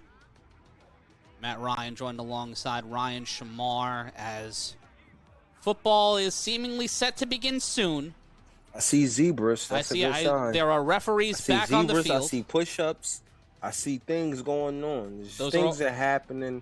Things are just captivating right now. It's either a football game or the Eurovision Song Contest is about to pop off, and either way, I'm prepared. Are we going to reset the clock all the way back to pre-Ryan DePaul reffing? I'm unsure. I would assume there's gonna be some middle ground there, but a beautiful day in Asbury Park and some beautiful football up until this point, as we are 15 minutes into the hour, as we await for the final word on where we stand in this game, and we will stay with you until this game is concluded.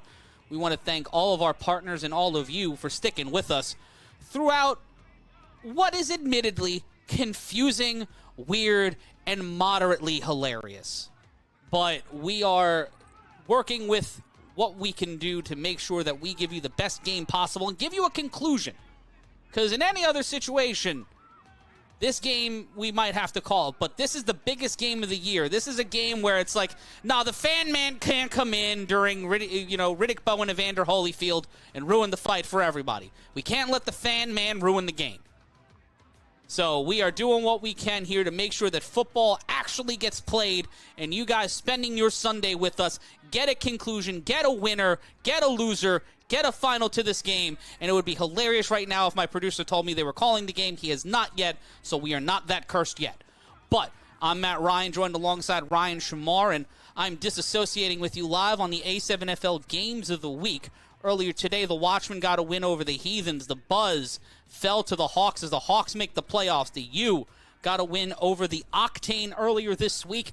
And also to start our day off, the East Orange Renegades got an emphatic win over the QC Crush as they fall towards the bottom of the ladder in the Eastern Conference. Out west, the Insomniacs are out there battling against the Hunters. The Stealth got a loss earlier today. They were 38-0 against Sickwit. Sickwit bouncing back in Vegas. It's Insomniacs 14, Hunters 6 with 8:30 left to go in the first quarter. As the action continues there, we'll take a moment here as the clock is reset back to 11:28. So, Ryan, your first prediction came true. Yeah, my prediction's been on point today. Let's go, baby. Let's go, baby. We back. And also, if you're playing along on Spark It, if you're a part of the Spark It contests, this plays a big role into what happens in that contest where you can help be a part of the A7FL. Got a contest going on over there. This game has so much riz, man. We have rizzed it up, and also congratulations to Roy McIlroy. He beat Justin Rhodes in the playoff to become the 6th player to complete a Grand Slam in golf. I almost said soccer. But congratulations to Roy McIlroy. He has won today the Masters in Augusta, Georgia. And that is your unnecessary sports break provided by We Have Time to Fill. But Ryan, in a situation like this, we've talked about like keeping your guys motivated, keeping your guys confident. Is that something you really need to do with the BIC or the Animals? These guys seem very motivated to get back onto the field. It's easily to get distracted. I mean, because that whole situation that we're in right now, to me, happened just off of guys just making boneheaded decisions. And sometimes the ego gets the best of you on the football field, and that's what happens. Because the play on tender, we got an offense breaking a huddle going up to the football. And if my eyes deceive me, we have football. We got action. And it will be 1st and 10. The handoff to Kwani Morgan. Kwani Morgan gets to the 20, and he keeps the momentum moving. And first play from scrimmage, we get a flag. It would only be right that the first play back is a flag. Well, folks, if you had that episode of MASH DVR'd, don't go to it yet. Action will continue after the first down with 11:05 left to play, and the clock will continue to run for the Animals. Down 10, Santisteban will return to the huddle. And right now, David Tender has to rely on the variety of weapons he has and that massive amount of confidence. Rarely you find a guy that confident, that cocky, but that composed. His composure in these late game situations has been the guiding force of the Animals so far this season. And the handoff. Tender keeps it. David Tender runs it, throws it to the end zone. Manny Diaz ties the record and puts him back in the game. That's number 4 on Oli Tully Flair. The 4 horsemen. Count them. David Tender to Manny Diaz. The doctor is in 39-35. I have to see this replay. There's no way he wasn't past the line of scrimmage. Are you kidding me? Let's take a look again. Tender. He's behind it. He wasn't. He's behind the line of scrimmage. That's a great play by David Tender. Jesus Christ. And with it now being the 4th touchdown on the day for Manny Diaz, he ties Hefe Jones and he ties Logo Davis for the 4th touchdown in a game, tying the modern A7FL post-expansion record as the Animals go for the 2-pointer to make this a 2-point game. They can't get it. He dropped it. But Ryan, it's the 4th quarter. The get-back rule is in effect, and Ashante Worthy is returning the ball for the BIC. I don't think Ashanti is worried about a get back rule. I think the animals need to be worried about the run back rule. Because Ashanti Worthy has already took one to the house today. What a block by Mike Liberty. I'm surprised they didn't call that. Ooh. But that's good defense by Sire Hancock at the end of the day, regardless if he dropped it or he hit the ball. It's good defense. I've been on Sire all day. He made a great play right there. You know what, Ryan? The good thing that came out of today, Mets won. Mets won 8-0. So we got that going for us. 39-35. Ashanti Worthy will return the ball now for the Trenton BIC after Manny Diaz got his 4th touchdown reception of the day. Kason Campbell has 8 catches and 3 touchdowns. One more for him will tie the record. One more catch will give him the receptions record. One more touchdown will have him tie with Diaz, Logo Davis, and Hefe Jones, all-time in-game modern record in terms of touchdown receptions. Davila will be throwing it off for the Animals as we enter hour number 9 of this Animals BIC game. Untimed down. The Animals will not get Worthy past the 20. Will they be able to get him at all? Ashanti Worthy at the 40 throws that man down. Makes one miss, but gets out of play. It'll be 1st and 10. The BIC, after what feels like an hour, will get the ball back 1st and 10. He's going to watch this replay, and he's going to feel some kind of way that he didn't reverse field after he broke that tackle, because he had nothing but green grass to run. Number 3 is their best tackler on 3-on-1, and for him to break this tackle like this, if he cuts it back right there, he has nothing but green grass. And this is a big push from Trey Robinson. Will get a gain of about 5, gets him to the 47, and it'll be 2nd down. Now, this is the BIC closing time formation that I've been talking about this whole second half. They're going to come out with Trey Robinson, try to establish this ground game, and get out of here with a win. They're going to take as much clock as they possibly can. Sterry's going to go all the way down until the ref says 10 or 5 seconds left. It's on the play clock, and he's going to try to get out of here with a win. And he's not going to give the Animals an opportunity to have much time left to come back. The Animals got to get a stop here. That's the only way. The snap with 9:27 left to go. Codrington tosses it back to Robinson. Robinson gets stopped at the 47, and it'll be 3rd down. It's a great stop by this Animals defense, forcing 3rd down.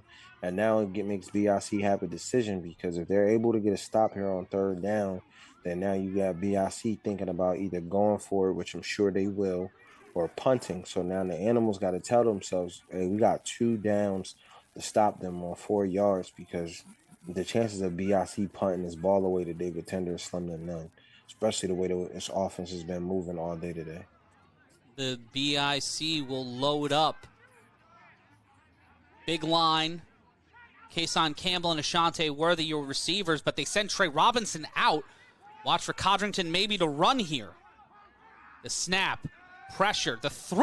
That's caught by Campbell. Campbell has 1 record. Can he get 2? Can he get the 2nd one? And he will be brought down. He will be stopped at the 24. But Kason Campbell has the record himself now for most receptions in a game with 9. What a day for Kason Campbell. That's terrible awareness. I mean, once Trey Robinson gets split out, there's no way you give Kason Campbell this much space to just catch a curl route on 3rd and 4. I mean, I don't know what this DB is thinking. He has 9 catches already today, dog. You press up, try to give your D-line some time to get home. If it's an empty backfield, that means it's 4-on-3 in the box. He has to know that. As you see again at the replay, Sterry had time, but now on 1st and 10, the pressure had no time there. Baskerville bringing it in with number 24, Benny Jones. They get the stop on 1st down. And this is something that the Animals have been doing all season. And obvious situations in passing, they've been putting a skill guy out here, trying to rush him up the field. BIC's been making them pay for it all day long by going screen or running directly at him. So he hasn't been able to make too many plays today. But that one time he was able to beat Skyler fairly quickly off the edge and get to Sterry as quickly as he could. And there's, again, single game record for receptions. Every other catch in this game will basically add to it. As a technical difficulty, there's number 10. Kason doesn't get the first down, but gets some gain, and it'll be third down. See, these guys got to understand this crunch time, and I understand you're afraid of the speed of these receivers, but giving up free releases is basically like a handoff against Ashanti Worthy and Kason Campbell. You can't afford to do that. And you got them spread both out wide. The ice cream truck will be up next to Sterry. 6.5 minutes left to go. I'd be surprised if this isn't a run. The snap, and it's a pass. Codrington gets hit as he throws, caught, and Campbell does it. Kason Campbell gets his 4th touchdown of the day, and he and Manny Diaz are tied, and the 40 boys are back. The BIC up 45-35. That's pretty much the icing on the cake right here. I mean, it's one-on-one. And like I said, those free releases, he just gives up the inside. Like I said, it's no different than a handoff. I mean, I thought he was literally going to hand it off to Donnell Hubbard, but, I mean, you give up something like this, he barely even touches him. It's nothing to talk about. It's a touchdown. With those beautiful family homes in the background, Kason throwing up the 4, trying to close things down on the Animals' defense. They will go for 1 from the 5. Robinson will keep it. Robinson will be stopped. He tosses it back to the ice cream truck. His progress will be stopped, and with 6:16 left to go, we have a whole lot of football left, and it's an untimed down on the other side of this. On the other side of this extra point, it's 45-35 with 6:16 left to go. The Animals will get the ball, and Ryan Shamar right now, if you're the BIC, do you feel confident that this one's almost in the bag as we see Sterry got hit on that play? It's almost in the bag, and I mean, what you want to do more than anything else is, of course, you want to get the stop as soon as you possibly can, but at the same time, you want to make sure that the Animals are forced to exhaust all of their clock here. That way, when you get the ball back, you probably only need a first down or 2 in order to put the game away. Now, I've been telling you all day, ever since Ashanti Worthy took one to the crib, that Kwani Morgan owes BIC a big return, and it's no other time than the present that he needs to cash in right now. And this one will be thrown by Dwan Williams. High arcing ball caught by Kwani Morgan. Tries to get through the 2 defenders. Gets past 1. Keeps the ball. Oh, and Morgan kept it going, but he will be whistled down as the Animals will get the ball at the 30.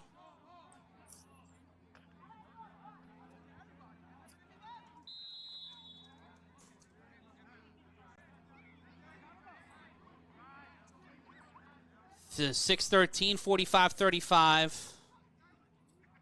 Your score. And as the clock winds down here, David Tender and his ankle are at the top of the concern list for the Silk City Animals, as Omari Thomas will set up as a tight end. Kwani Morgan will set up to the right of Tender. With 5:53 left to go, Diaz in motion. The handoff to Kwani Morgan. Big block by Diaz, and that will get him to the 45. It'll be second down. Solid gain there by Kwani Morgan as the time continues to wind down here in Asbury Park. Can the BIC defense hold the line on 2nd and 7? After a slight gain of 3 by Kwani Morgan, we'll take a look again at the replay. The hole opens up. Number 19, Sayer Hancock's right there, but a great block by Kwani Morgan keeps by Manny Diaz keeps the play alive for Kwani Morgan. 2 wide I'm receivers. surprised at this point in the game, down 2 scores with 5 minutes left, that he comes out and he runs that type of play. Tender tosses it off the hands of Kwani Morgan. Wow. He can't hold on to it. It's third down. They usually try to find. Tender looked like he was going to run with it, but he felt his ankle and decided against it. Yeah, I'm really not understanding the play call for those last 2 plays. I mean, I haven't really seen him run that pistol set for primarily of the game. And as you see him, he's almost dragging that right ankle. It's almost nothing left in it, and he hasn't ran those type of sets all game. 3rd and 7. Tender throws. That's caught. That's picked up by Kwani Morgan. Manny Diaz. Diaz gets it to the 43 as he continues his prolific day. First down, Animals. Diaz checking himself as he wrecks the BIC defense there on third down.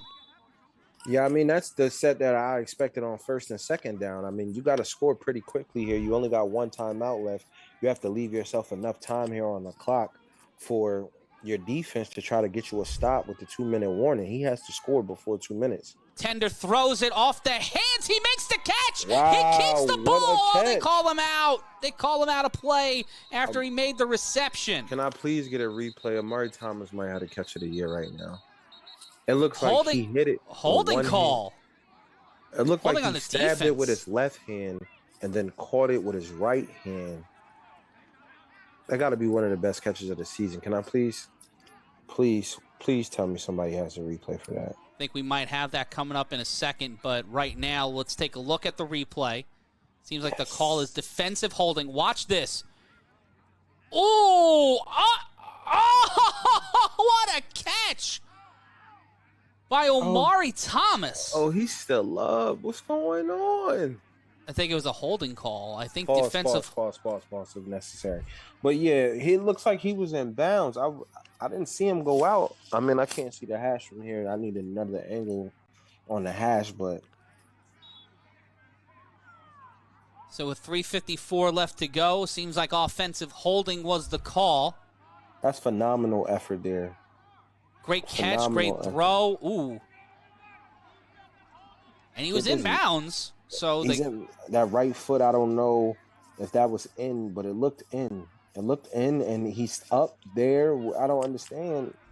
Why are we blowing this dead? These premature whistles are changing games. I'm trying to tell you. But the Animals got 1 minute and 54 seconds to work with. That's what they have to tell themselves. They need the 2-minute warning to help them. Oh, Michael Tender throws it deep. Can't bring it in, but there's a flag. Could be pass interference on H3 Frazier. Yeah. That was on Kasim Perry, the receiver. That's definitely defensive holding. That should be an automatic first down. So the BIC defense on back-to-back plays, giving the Animals a chance to stay in this one. As it is a 10-point lead, 35-45.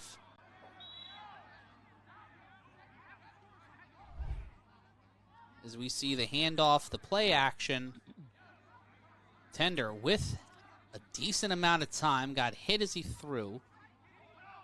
And Perry just could not bring that ball in. His arms. Yeah, I said in pass coverage, H3 Frazier isn't the greatest, but tackling is that's his calling right there. Play action again. Tender steps up, tosses it back to Kwani Morgan. Morgan gets through the first layer of coverage. Kwani Morgan juts to the sideline. Kwani Morgan at the 15. First down for the Animals. They keep things moving. A 10-point game. They have to score here. They have to score before the 2-minute warning to give themselves any kind of shot. And David Tender comes out and runs the same exact play. It was literally the same play action with Mike Liberty running the wheel and Kasim Perry down. But right there, Kwani Morgan just having the awareness after he blocks Kevin White to stay available for his quarterback. I mean, you can't ask for anything better. Tender brought down, tried to get that one over to over to Omari Thomas and could not get it to go. It looks like Kwani Morgan. Kwani Morgan, it would look like an 8 or a 5 from where I was seeing it. Could not make out the number. Yeah, 8s look like 5s, Matt. You're not on trial today. I know. I'm just saying. I'm mad I got it wrong. Omari's in the game now. Let's see what happens as Omari Thomas steps back in. See Dwan Williams as part of the line on pressure. Second down, the throw, caught. Another, gets it back to the initial marker, and it will be third down after the catch from Diaz. See, the Animals aren't moving with any urgency. I told you they had to score before the 2-minute warning. And we are about to hit the 2-minute warning, and we are at the 2-minute warning.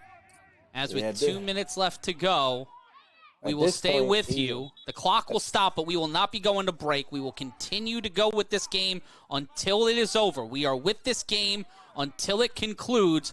We are at the 2-minute warning, and Ryan Shamar at the 2-minute break.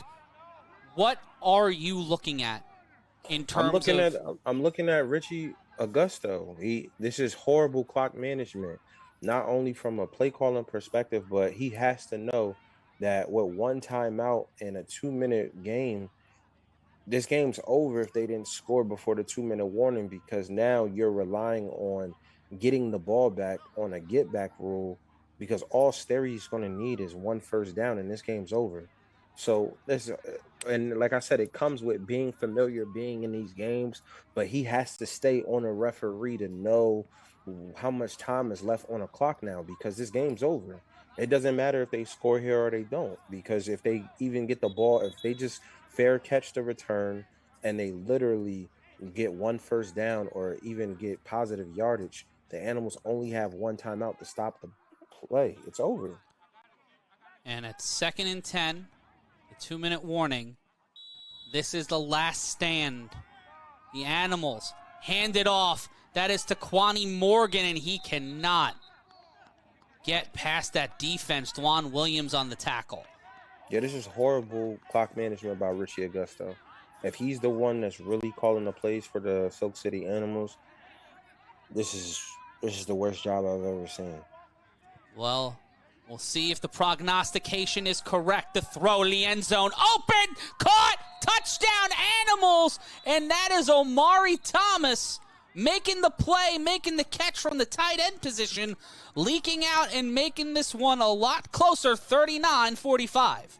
And shout out to Amari Thomas. I've been asking for him to be involved in this offense since halftime. 41-45. And it just seems like it's too little too late right now. But shout out to Amari Thomas.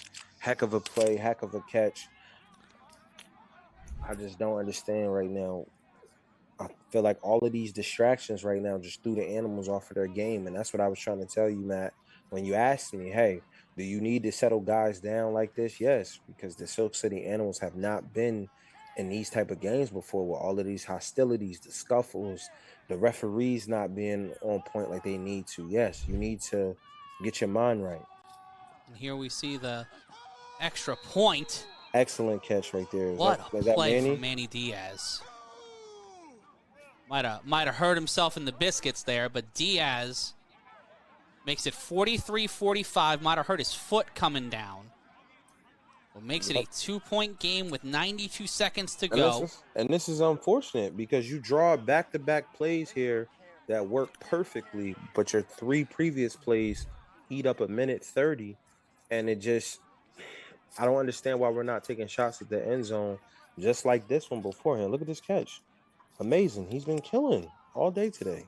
4 touchdowns. Another big play on the championship down. Right now, it's all down to, can they stop Ashante Worthy behind the 20-yard line? You need your strongest arm. You need your strongest option. But, folks, if you are loving this game, if you are loving the calamity, if you are loving the chaos, if you're loving the football, because Lord knows we're loving the football. It's 45-43, and it's been close all game. If you want to be a part of the A7FL, if you want to bring the A7FL to your city, go to a7fl.com/owners. That's a7fl.com/owners now, and sign up to bring the A7FL to your city. Matt Ryan joined alongside Ryan Shamar, and it will be a big line. Jamar Wheeler, David Tender, and I'm trying to make out who's the third man on that return team. It might be Kwani Morgan, because if it goes past the 25, it's a live ball. But if it can stop if they can stop Ashante Worthy behind the 20, it will be a turnover. They get to Worthy, gets past him. Ashante Worthy calls game. Ashante Worthy says, oh, you bring out the big dogs? The real big dog is here. Touchdown, BIC. Worthy as the sun sets in Asbury Park. The undefeated season of the Animals gets caught in the twilight haze. Trenton retakes the lead with emphatically more than 2. I said it all game, Matt. He's locked in, and he's the most dangerous return man in the history of this league. I called it pregame, and he just put the game away like a big-time player does. No need for a first down. No need for anything. It's over. The Animals had the opportunity, and I don't like to see them lose like this, because they had the game in their hands when they came into the second half with getting the ball first. but they didn't make the plays that they needed to make when it came time, and they just lost. But they'll learn from this. Tender's out there hurt. They're missing their guys. Not getting passed over on this Sunday. As Ashante Worthy palmed that ball and put 6 more on the board just as soon as he made that first man miss. As soon as he made Tender miss, it was off to the races. What a play from Ashante Worthy, and that is why he is one of the top guys. 7 returns from Ashante Worthy today, 344 yards, 2 touchdowns. That is the Ashante Worthy line for today. 51-43, the BIC will go for 2. And we are so grateful if you are still joining us here on the A7FL Games of the Week. Championship points have been a problem for the BIC. This is important, though, right here, because if they don't get this, the Animals got a chance. And Codrington will walk it on in and give them a 10-point lead, 43-53. With 92 seconds left to go, we will stay with you until this game is concluded. We've got a 3-on-1 return, and you cannot have that if you're the Animals. It's an 8-point game at that point after Manny Diaz catches that pass. You get a stop right here. It's only an 8-point game. You get a touchdown and an extra, which you've been getting fairly regularly. You allowed him to scramble for 10 yards and get this conversion when you had an opportunity to tie the game and force overtime. You can't make this up. You can't make this up. You have to get those stops. And I'm not trying to be hard on them. It's just I really believe at one point they had a chance to win this game, and they just failed to execute. And they got to hold themselves accountable just like any other team. That layer of separation between the BIC and the Watchmen and the U and the Animals, it's those little adjustments that are being made, those late in-game situations. It's why the BIC and the U every year it comes down to the goal line. And it's starting to feel like that with the Animals, especially after this game. Last time these two teams played, it was 80-68. It's 53-43. It's still high scoring. It's one of the highest scoring games in A7FL history as we take a look back to earlier today, as it will be Dwan Williams throwing it off. I know the Animals are missing a lot of their guys for a certain reason that I don't want to speak about on air, but I definitely feel like this will be a different game. But it's no excuse because I feel like they had what it took to win today. Kwani Morgan tries to get through the defense, and he cannot. That's Dwan Williams and number 7 in on the tackle. And now Tender and company will come back out. 92 seconds left to play and 1 timeout. If you're the BIC defensive coordinator right now, how far back are you playing your safeties, Ryan? You can't really do too much, but you can move them back a little bit because you don't want the Animals to score quickly and then you put yourself in a position that you were just in, because now, for whatever reason, you're back in the same situation. The snap by Tender. Rolls out. In trouble. Throws it. Caught. Wide open. Here comes an opportunity to keep this game close. Kasim Perry gets it to the 39. Great tackle. It'll be 1st and 10. Clock continues to run. The Animals run up to the line. Is that Sterry playing defense? I think that's Sterry playing. Sterry Codrington is in on defense. The snap. Codrington giving pressure. Tender rolls out. David Tender will run. David Tender will get to the 30. The clock will stop at 1:03. Yeah, I'm not. This is why I said I don't want to back my safeties up too much, because you want them to have to eat up clock by being tackled in bounds. When you bring your safety back too much, then you're allowing them to continue to get out of bounds and keep the game close. And they still haven't used this timeout, and you're allowing them to preserve it. And there's a lot of factors that have to happen here. They have to score. They have to try to go for a 2-point conversion again. They have to try to do the get back. I mean, it's a lot of things that can happen here. But you're putting a lot of miles on David Tender's ankle every time he has to scramble. Tender with the game and his tendons on the line. Sets, throws, incomplete. He had KP, but the defense was closing in on him. Incomplete, stops the clock. Isaac Negron in on the stop.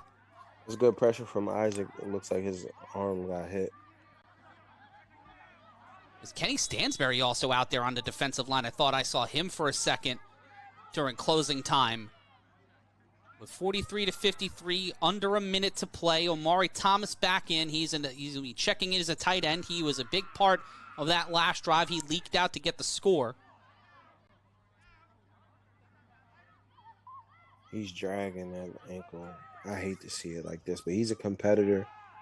There's no quitting this kid. The bye week will do good for all of them. Tender throws this one to the end zone, gets the call. That's definitely pass interference. That's for sure pass interference on Zaire Hancock on Manny Diaz. I've been saying it all game. He can't cover Manny Diaz. They need to put Kason Campbell in the game. Every time Manny has had an opportunity against Zaire to make BIC pay, he's delivered. It is still 24-6 in the second quarter in Vegas. But the BIC, another costly penalty, as it's 50 seconds remaining, 43 to 53, as the moon takes shape and the sun sets here in Asbury Park. Tender looking to keep this game close. Might be the longest quarter in A7FL history. For sure. Charged by the minute. In motion, Morgan. Tender, waiting for an option. Ramadan will get him. Caught! Touchdown! Touchdown, Animals! That's Kasim Perry running in and getting the play with 44 seconds left to make it again 50 to 53. Kasim Perry's a dog because he worked his way back toward the football, and I don't even think this ball was to Kasim Perry. It looks like here he's waiting, and he drops a dime, and it looks like he put a little too much on it for Amari Thomas, and Kasim Perry is just Johnny on the spot, makes a great play on A Street Frazier to give them a touchdown here, and that's just him being a dog and a workhorse and not quitting on his quarterback. Great heads-up play there by Kasim Perry. He has been Johnny on the spot for the Animals as we take a look again at the replay. Amari Thomas sheds off of Ole Bell, and it looks like he just put a little too much on it for Amari, and Kasim Perry just does what he needs to do. I don't think this ball was to Kasim Perry. You call that man the safety valve because he's there to the CYA. And they will go for extras here. They will go for, I believe, 2.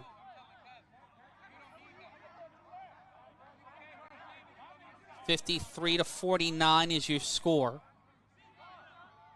In any other type of football, a field goal after the extra point, a kicking extra point and a field goal would tie this game up, but that is not how we do things in the A7FL. It's an interesting philosophy, but right now the only way the Animals can win this game, literally, without the get back, is if they get this 2-point conversion and they let BIC score. And that one is incomplete, but there's a flag on the play. Wow. And they will get a 2-point attempt from the 5. The Animals get bailed out again on another costly Zaire Hancock, I believe, penalty, if not the secondary, costing the BIC a chance to wrap this one up late in the 4th. I'll explain what I mean because I know it sounded crazy to the broadcast, what I just said, but it's an interesting strategy right now because right now with the Animals only having one timeout, if BIC just possesses the ball and crosses the 20-yard line, they can just nail this out and it's over. But if they allow BIC to score on an untimed down and they stop the conversion, then now they have a chance to tie the game up and go to overtime. Ryan, if this plays out, you're buying me dinner. How do I get to buy you dinner for because if it plays out and we end up in overtime, somebody owes me dinner. Just think about it. If they score right now, it's 51-53. You let BIC score, right? And it'll be 59-51. They'll only be down 8 points. If they stop the conversion and they have 44 seconds and a timeout to go score a touchdown and get the conversion to force overtime, that's their only chance. Because if Ashanti crosses the 20 and just nails the ball or gives itself up or goes out of bounds, then BIC is going to nail it out and the game's over. So they have to get this conversion, and I would let them score on the 3-on-1. I would 100% let them score. Either stop them at the 20 or let them go. Tender will just run this one in, and they will make this a 3-point game. No, that's two, Matt. That's two. Sorry. Well, no, it's 51. It's a 2-point game. 51-53. Right. So now if they allow them to score on the 3-on-1 kickoff, it's a 1-score game if the Animals get to stop. That is the only way they can have a chance to win this game. And I don't know if they factored that in or if anybody, because they went for 2. They got the flag, so they had a 2-point attempt from the 5-yard line. So it's 51. 51-53 is the correct score. That is a beautiful shot. Yeah, holy smokes, what a shot that is. But this is literally the only way. And I never thought I would say this out loud, but that's the only way you can win this type of game is you have to allow BIC to score. You have to. On an untimed down. It's the only way. And it was a 2-point attempt from the 5 after the penalty. Seemingly it was not. It was a 1-point attempt. What? They went for 2 originally. They went for 2. They got the penalty, and then they got it. So that should technically be 51-50. And the correct score is up there. 53-51. Ashante Worthy will return it for the BIC. They got to try to get the get back. Get back or let him score?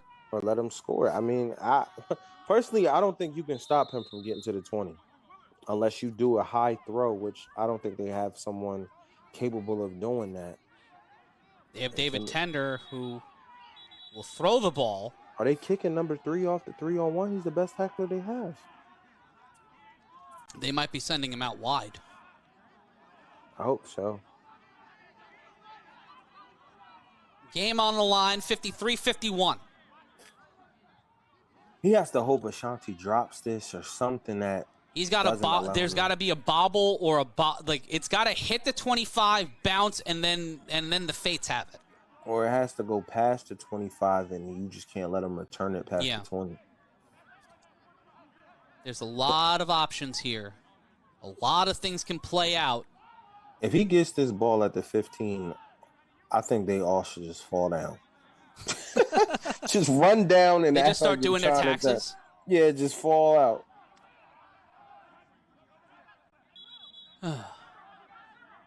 What is going on? Seems like the officials are just making sure everybody's staying on the sidelines. Worthy has a little bit of a hitch in his step. See, I never had this strategy in game, but looking at it from this perspective, I mean, that's literally the only thing the Animals can do. Because, well, one timeout, you can't stop the clock, so it's over. And it will be on Tender to throw the ball. And he will launch this one here. Throws it from the 35. That is a high arcing ball. That is caught at the 10. They have to stop him at the 20. Let him score. Just let him score. And they let him cut down the sideline, and Ashante Worthy will get his third return touchdown of the game, and the Animals will have the rest of the game. Oh, no, he gets – oh, nope, they won't. Well, they call him down at the 2. He gave himself up. What a player. What a player. Ashante Worthy smartly gives himself up at the 2. And it will be 1st and 10, 1st and goal at the 2-yard line as he gave himself up there, and the BIC will be able to walk out of here with a 53-51 win. That's an unselfish play. I don't think there's been 3 returns in a game for touchdowns since maybe Matt Riddick in 2016 or 2017. So for him to do that unselfishly to end the game, that's a hell of a player. You couldn't ask for a better performance. And it'll be a final here in Asbury Park. The BIC will give the Animals their first loss since beating them in the playoffs in the historic game. We got over 100 points the hard way. We got over 3 hours the hard way. I want to thank our producer, Alex Soberman, our director, David Soberman, our person in the booth, Ryan DePaul, highlights, Zach Morgan, stats and info, Cole Gardella. My partner's been Ryan Shamar. I'm Matt Ryan. This has been the A7FL Games of the Week. Your final, the BIC 53, the Animals stay 51.